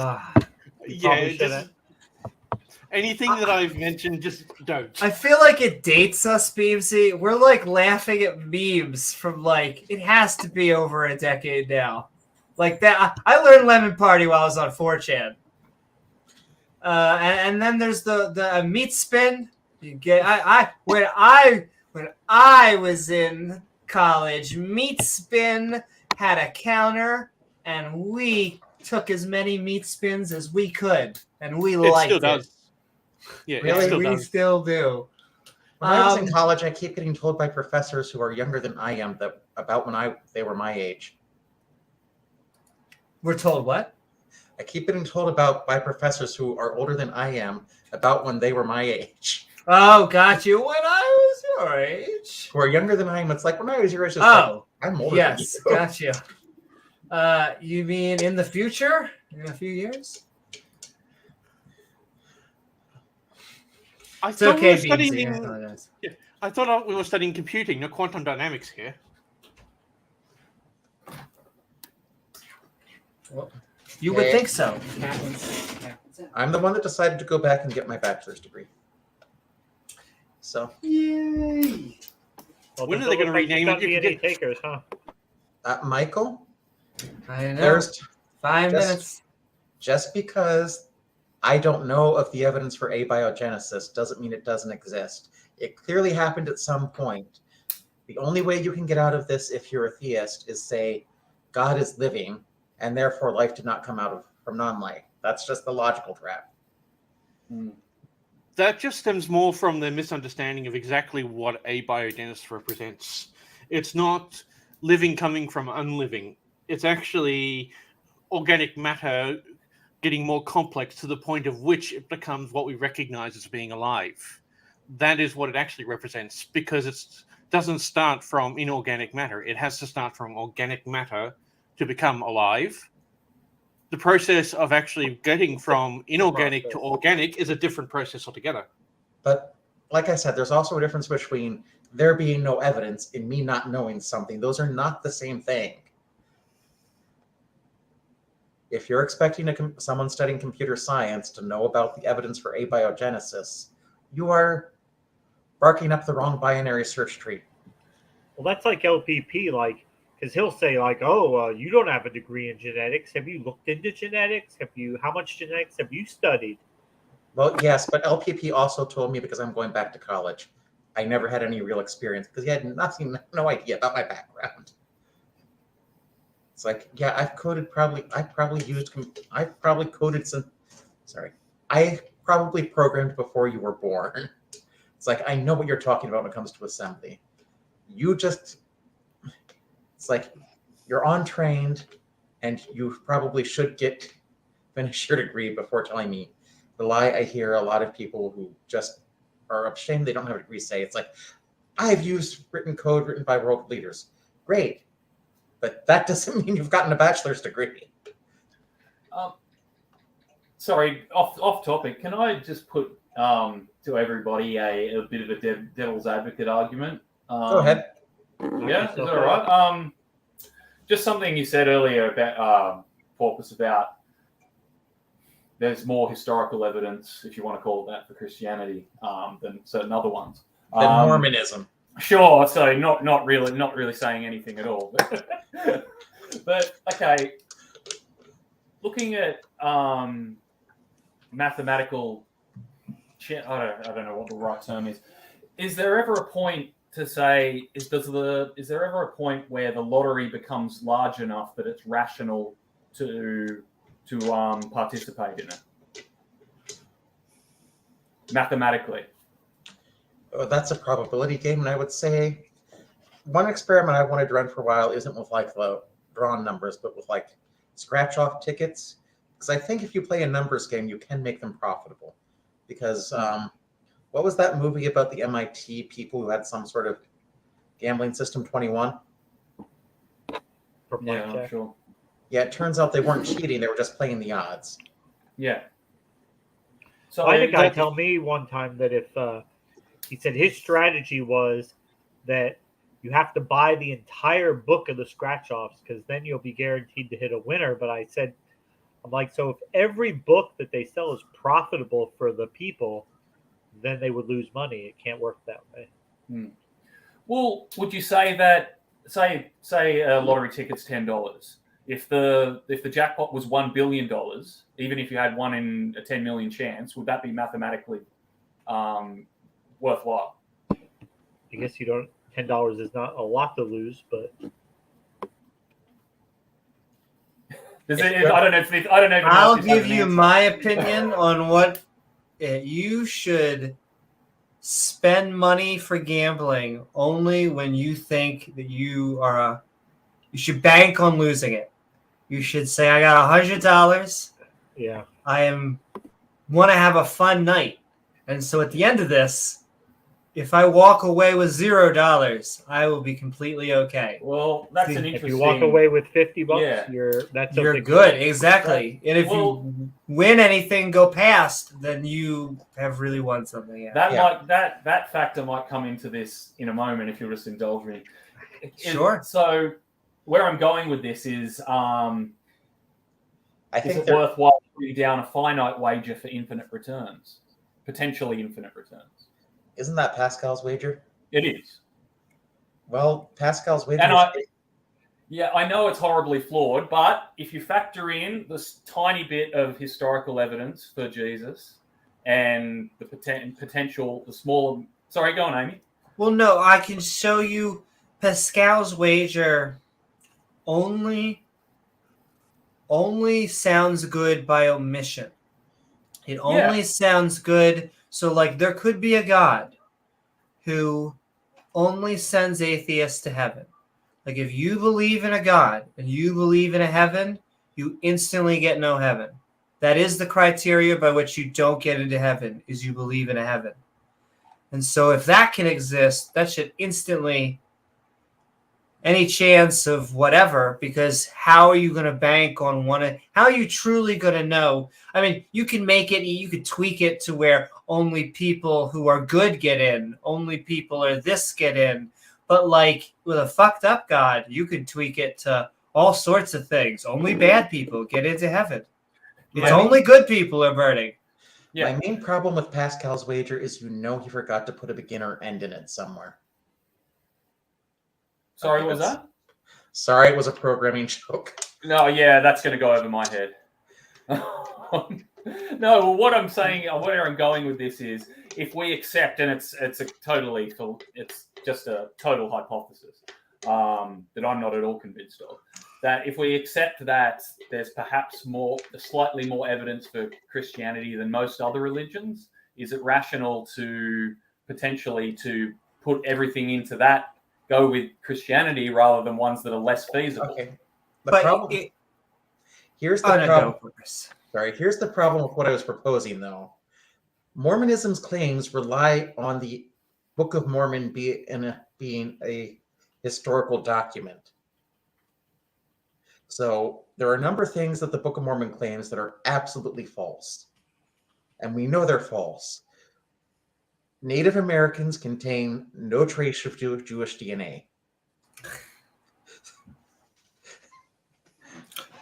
And I would also push back on Christianity being the one that has, of all the religions, the most evidence. What I think Sinister was saying is like, Mormonism is just so off the fucking cliff that when you compare it to Christianity, we go, well, Egypt was a real place and there were Egyptians there. They weren't Native Americans. There weren't Israelites in the Native America. Outlandish claims like Mormonism does. Yeah. It's just so out there. And so the fact that like there could have been someone who inspired. There was a Paul. Paul was a real person. We know Paul was a real person, and yet I'm trying to think of like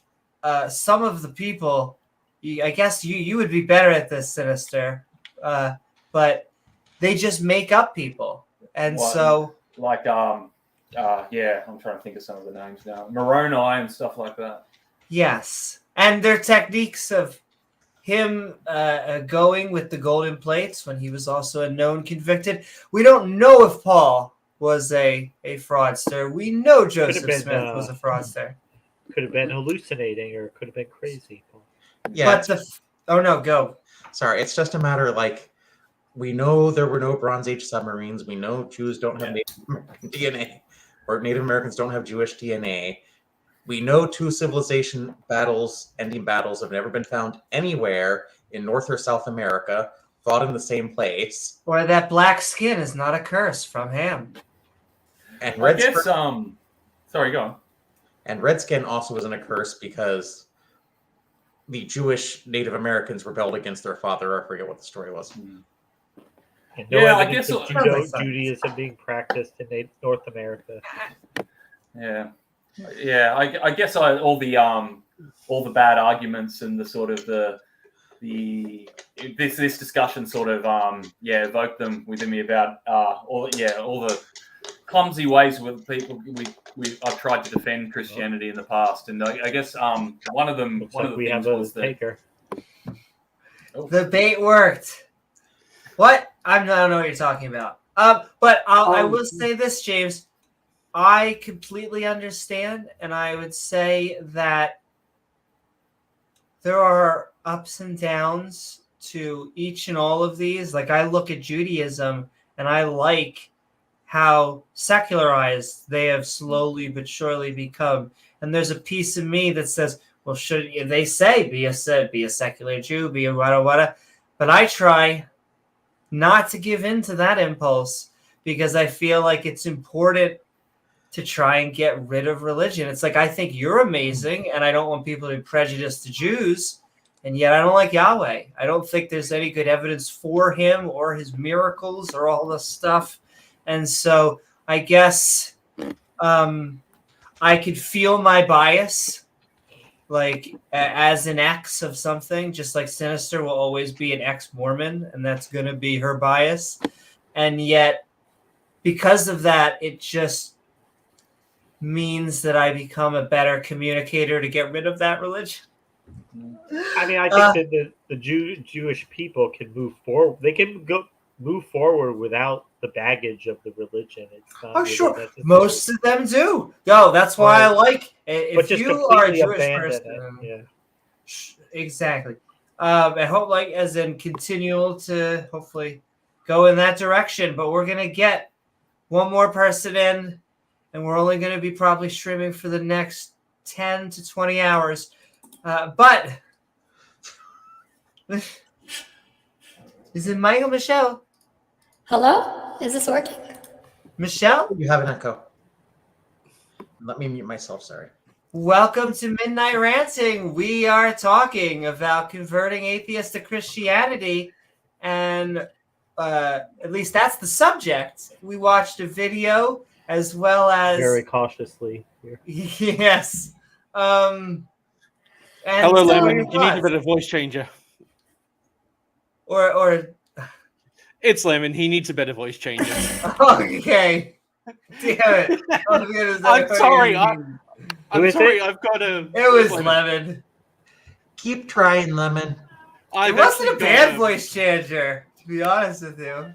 I've actually got a Stream Deck. What it actually does, I can actually change the amplitude of anything. So as soon as he came on, I pushed a button, and it was basically his voice came through again. Really? I thought, yeah. That's funny.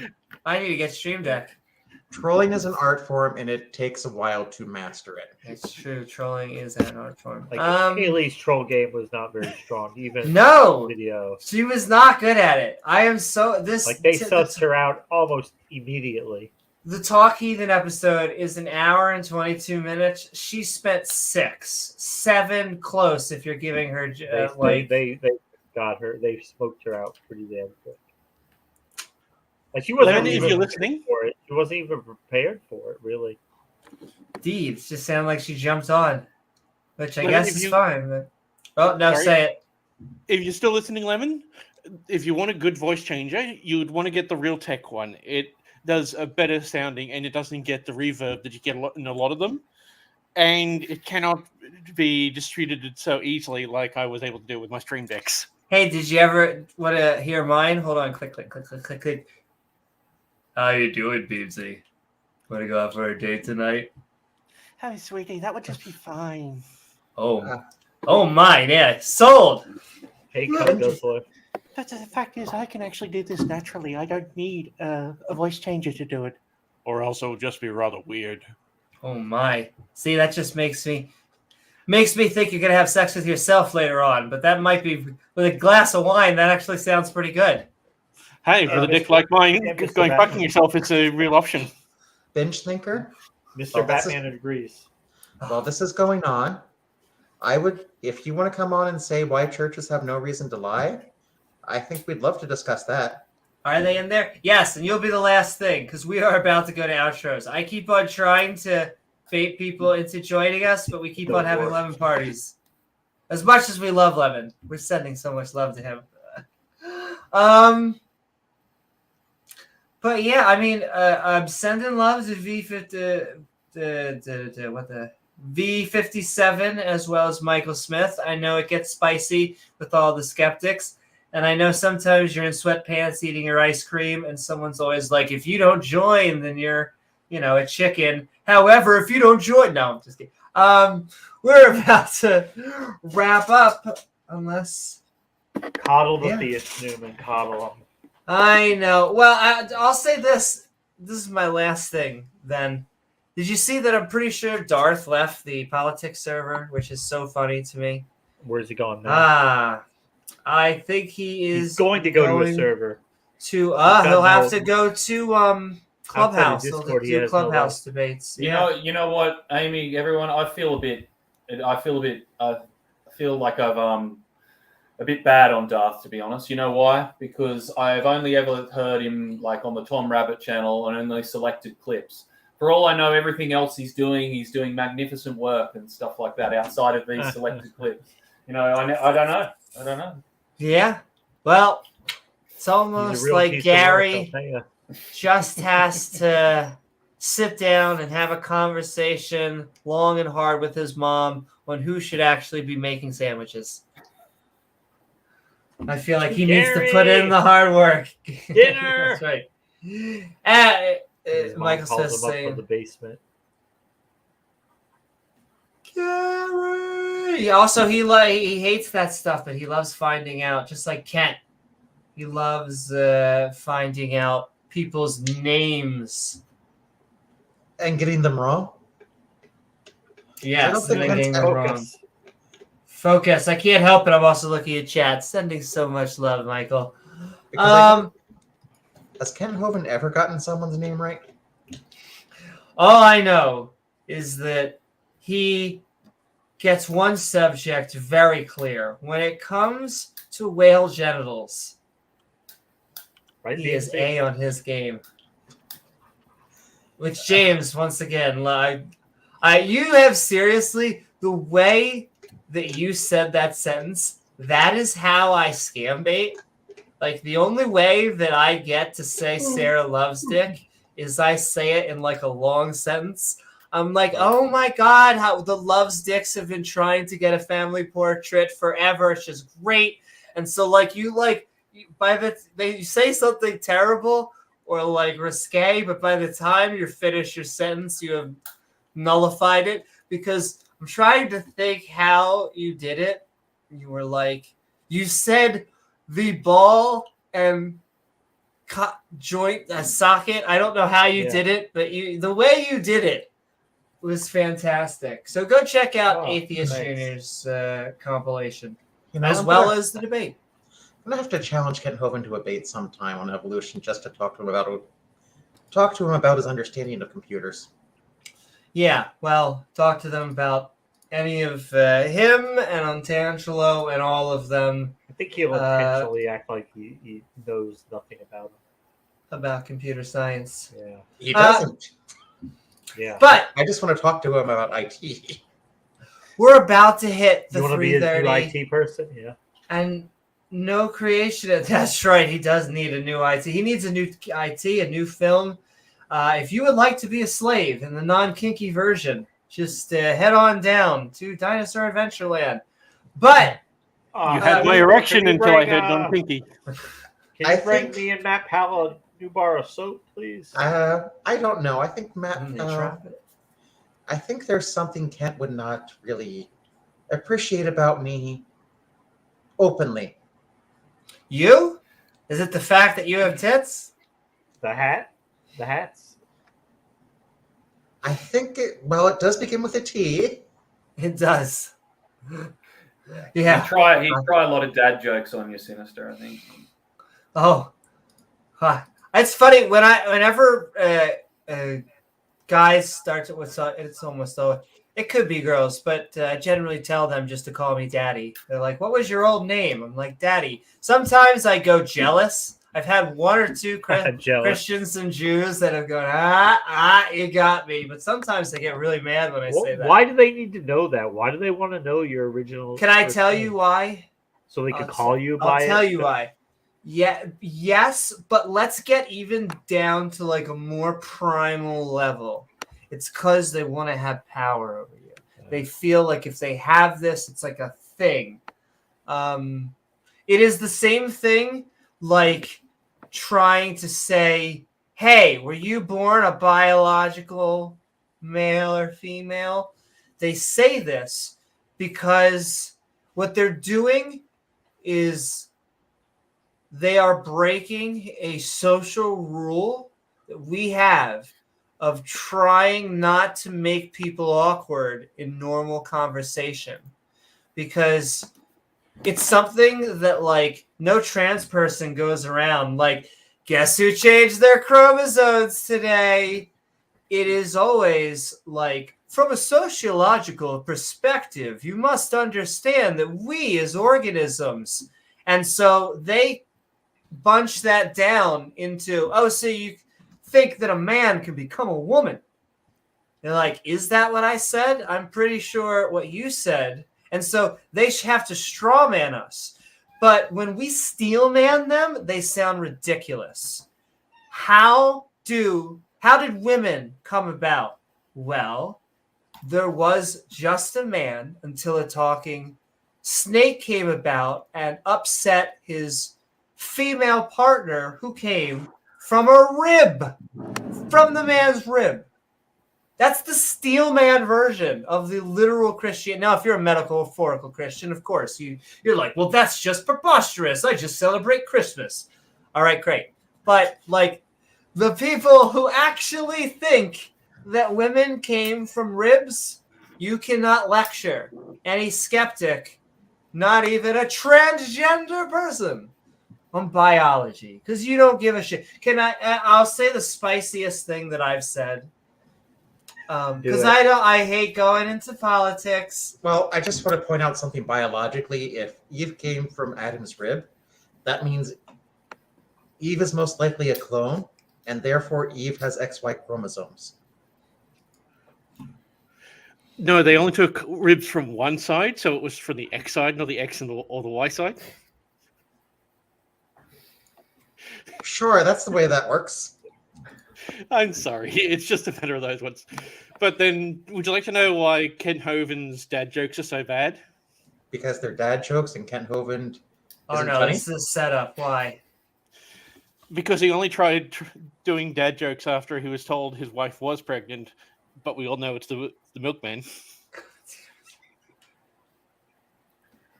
I'm sorry. I had a final thought. I should not come on, Mike. Listen, I'll also consider this more after Kent Hovind gets rid of the person who's actively calling for me to be executed by the government. That's Matt Powell?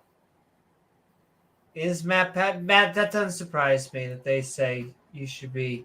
I was just watching someone, like I said, for the Amazing Atheist, who was saying that anyone who supports the Marriage Equality Act, you know, the one where we solidified gay marriage, interracial marriage, they should be put in jail. So who said that?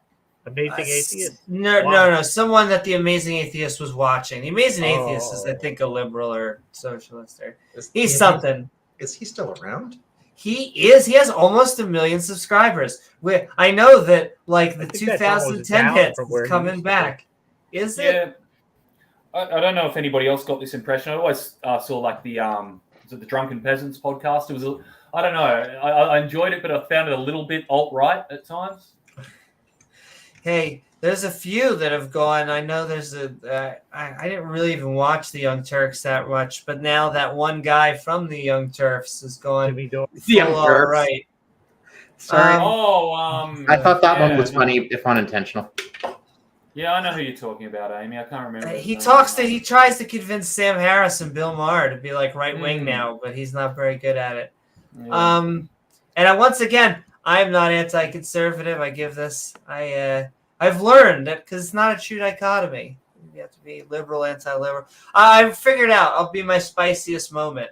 I've been talking with a lot of people. Like, I've been fighting in the chat. The hot topic was Brittany Griner. A lot of people upset over Brittany Griner. But what pisses me off the most about the people I fight with about this subject is all of the people that a giant majority, they keep on using he pronouns. And one of the main reasons why they don't like her is because they're like her being transgender and her being masculine. She is 100% not transgender. I was going to say she's not. And all that pissed me off in debating these people was they're like, you transgenders degrade what a woman is. Just because a woman is masculine doesn't mean that she has to be transgender. So people like Brittany Griner are ruining it for them. And I'm like, you realize you are shitting on a biological woman. Yes, biological women sometimes are masculine. Wonderful of you to learn that right now, this moment. Was it Dave Rubin you were referring to? Dave Rubin, it 100% was, yes. Dave Rubin's gay. He is. Yeah.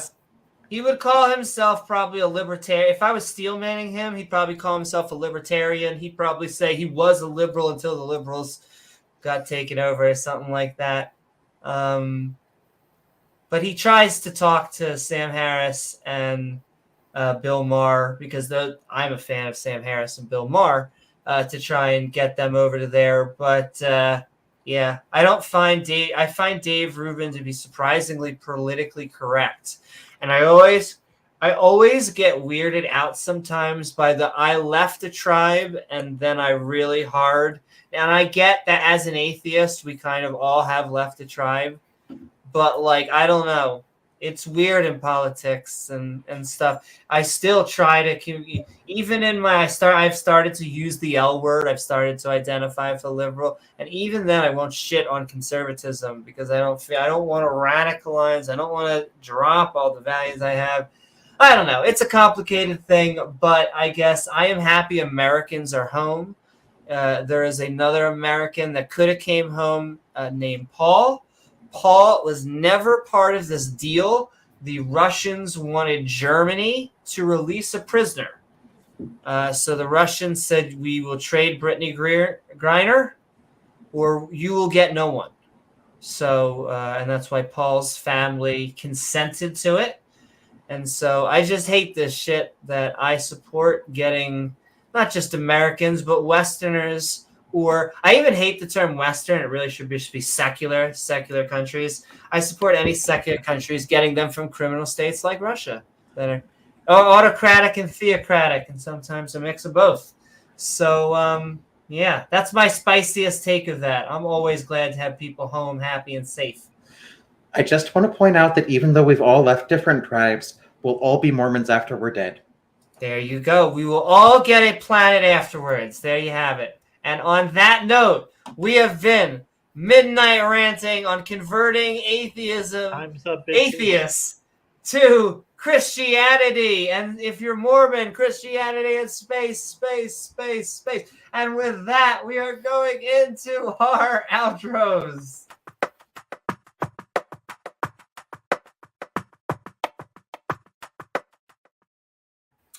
And because I was looking it up, the first person, because there is no lemon, the first person is Wolfe. Whoa, James Wolfe, we are sending love. We are midnight ranting. In fact, we have been on converting atheists to Christianity, though I thought the Christians were going to come on to celebrate their new Christian brothers and sisters, but I don't think any of us converted tonight. James, what are your final thoughts? Yeah, I got excited there. I was hoping, we get some honest, some discussion from some honest theists, but yeah, we just got some very thinly veiled trolls, unfortunately, or one troll. Hey, at least with Mormonism, you've got Battlestar Galactica, but apparently they've recently gotten rid of all the space things and the planets and all that kind of stuff. So,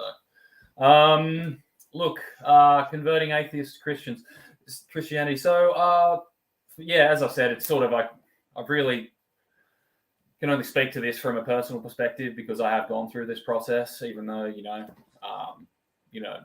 I'd be identified somewhat correctly, perhaps, as never having been a true Christian, if you want to use that phrase. But I mean, I identified Christ as my Lord and Savior, and I tried to walk that path, and there was some level of sincerity there, definitely. So I really feel I was a Christian. If you want to apply the true Scotsman to me and say I wasn't a true one, so be it. But coming to that position from atheism, it was basically, desperation, accepting bad arguments, and self-deception. I remember just talking to something we were speaking about not long ago in regards to comparing different religions and their plausibility or lack of it. Because I'd studied biblical archaeology and I'd quite in depth, and I obviously I have a degree in ancient history and everything. So it was you might say there were more intellectual hurdles for me to go over to try and convert to Christianity. But I thought, they don't have to be hurdles. I can use them as strengths. So what I did was, for one example, I sort of took the C.S. Lewis line that Christian mythology is unique compared to other different mythologies. It has a completely different tone. And, you could make a case that, the literary evidence and the even though there's not direct eyewitness evidence, that, within a century or so isn't terrible, relative to other supposed evidence. So I took the C.S. Lewis idea that, maybe Jesus is just the embodiment of all the other mythologies. He's these common themes within different mythologies about the Messiah sacrificing himself for humankind.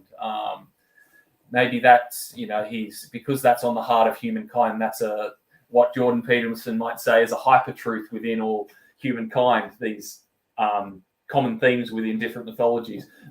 Jesus coming and fulfilling it and actually manifesting it and living out those themes. Maybe he is that revelation, and he is that heart and soul of it all. Sorry, that's a really bad, convoluted, cheesy thing to say, but maybe he's the fulfillment of all supernatural mythos, shall we say. So that's kind of the approach I took to sort of reconcile what I already knew empirically with what I wanted to aspire to the spiritual life I thought I wanted to lead. But as I said, it's I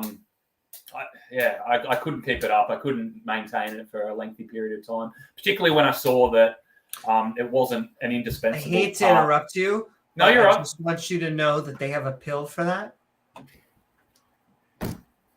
I'm sorry. Is that a reckless interruptus? Oh, you've broken my train of thought. I know, I'm so sorry, but I had to. No, that's all right. So, so when I realized I didn't need to hold to these themes that I really overestimated their importance. I think they really were powerful for me in the formative months or even years of my recovery out of alcoholism. They absolutely were, and there's the effect of the God concept, the psychological power that has is just incredible. But it's not indispensable in any type of self-improvement. It's not an essential part of it. I don't believe.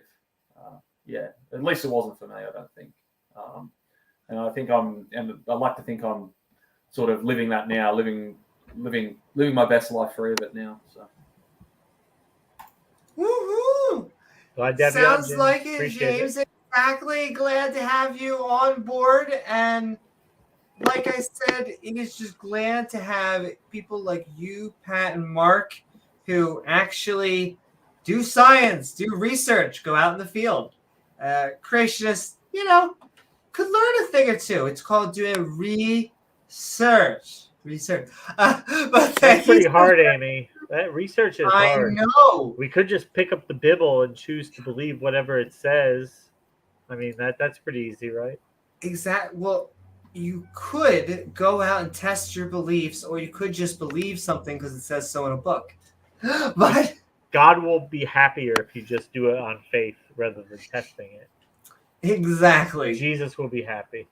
When you take Hey, James, you know what a common argument is within that? If he reveals himself, then it's no longer a choice. We don't have a choice, and we don't have to exercise faith, and we'd be obliged to follow him.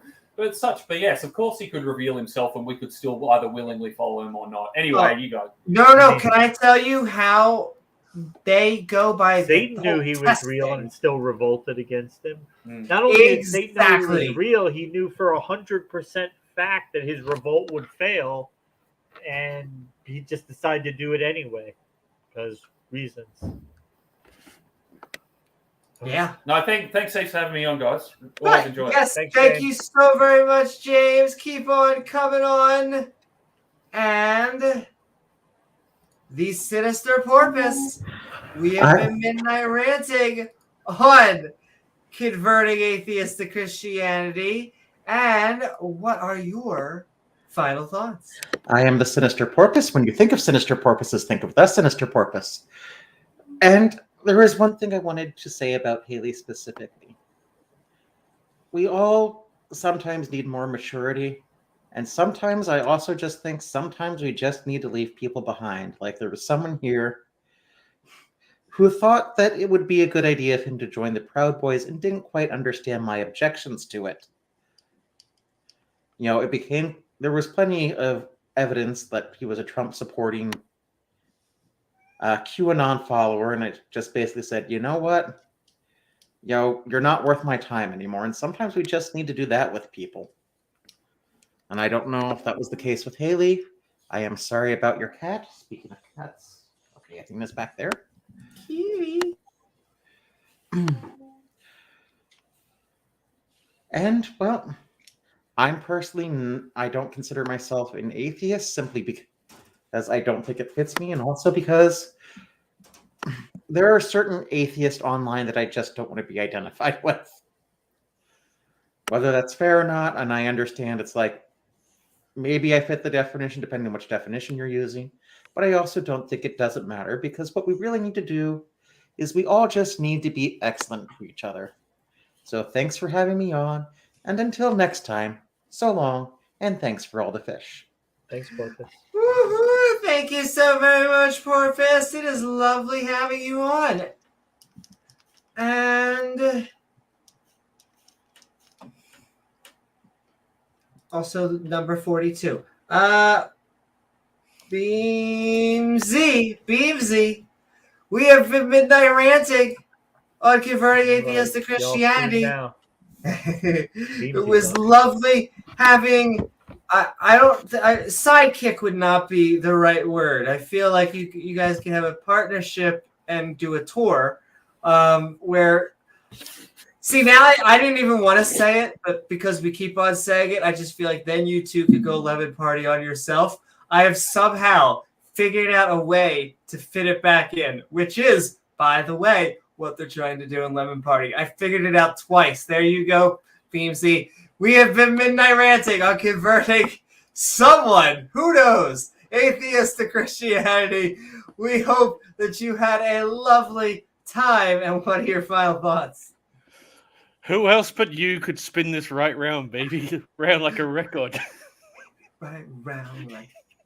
Sorry, I just had to add that. No, that's okay. Sometimes you gotta spin your meat. Yes, I think I'm just dug this hole deeper. When I it don't know if comes that's to when it comes to the aspect of conversion stories, I hate to use that word, but people who have found Christianity, you'll hear them talking in the same way that James was talking about.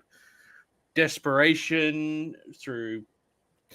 They usually have the same emphasis. They're looking for something. They are lost. They cannot find it. There's something that's forcing them or They put them fall in the and they position. can't get up. Yeah, they're looking for that hand up.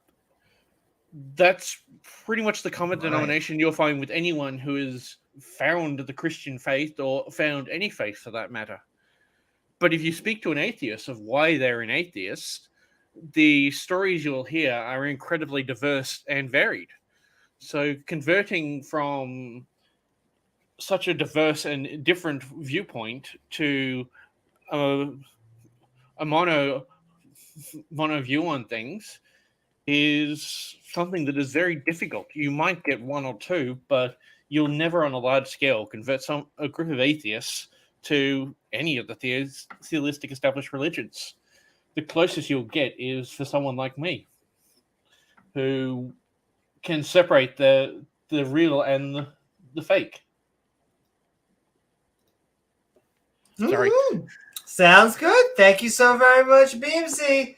And keep on Separate the worshiping real that ass. The fake ass. Yeah. Well, no, there's still the aspect of my last words of tacos and blessed be the curves. Blessed be the curves. And thank you so very much, Beamsy. Thank you, in fact, James, Sinister, and Beamsy. But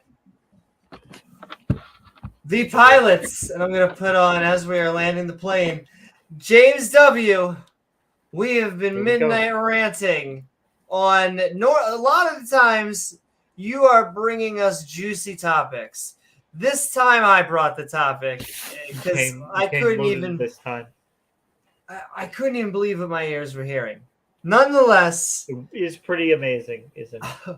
amazing! Oh my god, I think she's got she's got some of the issues that are going on with him. Maybe not the exact same issues because one's a gay man and one's I don't know what's going on with Hayley. But but yes, we have been talking about converting atheists to Christianity along with a whole bunch of other fun. And what are your final thoughts?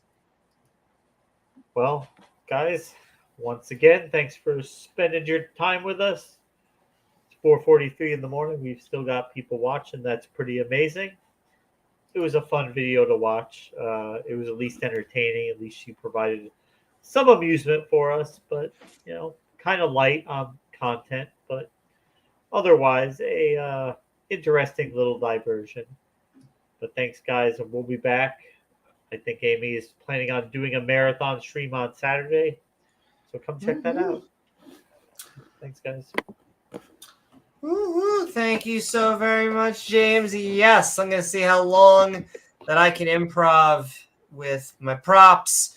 We are going to be trying to generate for a present that I would like to give back to the community. It is going to be 2 different bumps. I have a small goal of 150 and a big goal of 500. They are going to very specific things for that very specific amount of money. All the taxes and stuff I'll just pay on myself. But I'm very much looking for those. And I'll do an all-day stream doing props and acting out whatever people say and everything for super chats and trying to get it. But yes, the last thing I will say before we go, oh man, I see Hardcore Atheist. Are you here? Hello, Hardcore. Are you here? Yes, I'm here. How are you? Hi. Are you an atheist? You're a hardcore atheist? Yes. Sure. We're trying to get out within like the next 5 minutes. For like a minute, do you want to give your position on whatever you wanted to on the subject? We were talking converting Christians to atheists, even though all of us here are agnostics, atheists, pagans, skeptics. Yeah, we should actually convert Christians to atheists. As Christians believe stupid things, so we need to convert them. Yeah. Yeah, couldn't agree more. We need to keep on pushing counter apologetics. I would say, I know James W., myself, I think we're anti-theists. So we are, we love everybody. We love even theists, and we want to protect them legally and emotionally because we love them. But I would say we're trying to make people think rationally. And we also love Christian, but Christian also should think rationally. Yeah? Christians are thinking wrong way. Yeah. I mean, we need to teach them. Oh, baby, teach them. Teach them. And okay, on that note, we're actually heading out. I heart you so much, Hardcore. It's lovely to have you on, but keep on coming on. Okay. And if you want, you can stay with us as we leave. But I just want to give one last thing out there. If you do want, if you are a Patreon or a channel member, you actually get access to Talk Skeptic to Me, which is a show in which we will host any type of show. We'll host an episode where you share your expertise or experience with the community. However, if you are looking to launch, build, or monetize your own podcast, well, then you can by going to the link that I also have pinned and up on screen, and you can get someone who is related to lizard space lasers to produce you. And so I send still with help from Gizmo. Gizmo is really the brains and the brawn. But I at least get him coffee and catnip. And so help us produce, because it's really just fun. Exactly. And yeah, on that note, I think that's going to do it for us. I do hope that you all had a fun time on this episode.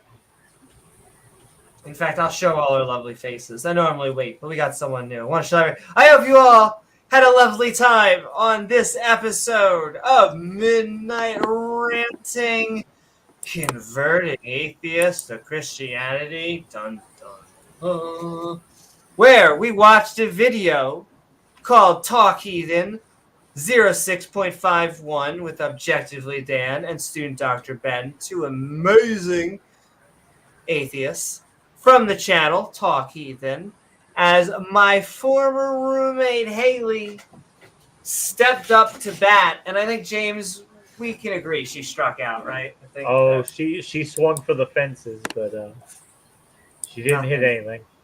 Yeah. As we all had some good news with a side of trolling.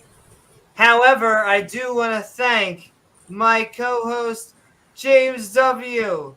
along with our guests Beamsy, Porpoise, Wolfe, Lemon, and Hardcore. Woohoo! Good night, guys. As well as all of the lovely people in chat, our awesome mods who make this stream so great, and of course, lovely viewers like you who make this channel even possible. If you enjoy the show, please don't forget to like, follow on Twitch, or subscribe on YouTube, because you gain access to that bell icon, which when set to all will send you reminders to see our premieres or join our live streams. And even if you don't like the show, do that anyway. Do that anyway. Because we'll get lots of views and likes, and we'll like it. We love the haters. But hey, why not leave a comment once the video's done? You can also leave a super thanks, and we'll read it back as thanks on the next episode after the show is done. the Skeptic and Ranting Discord server is opening up for the after party, the link of which is in the description below, along with our fantastic channel members. Though the best way to help us make even more content and unlock some unique perks is by checking out our Patreon and becoming a supporter at patreon.com/ABNewman. I am Abi Newman, and we will see you all on the next episode of Skeptic Ball Z. Good night. Good night, guys. Mwah.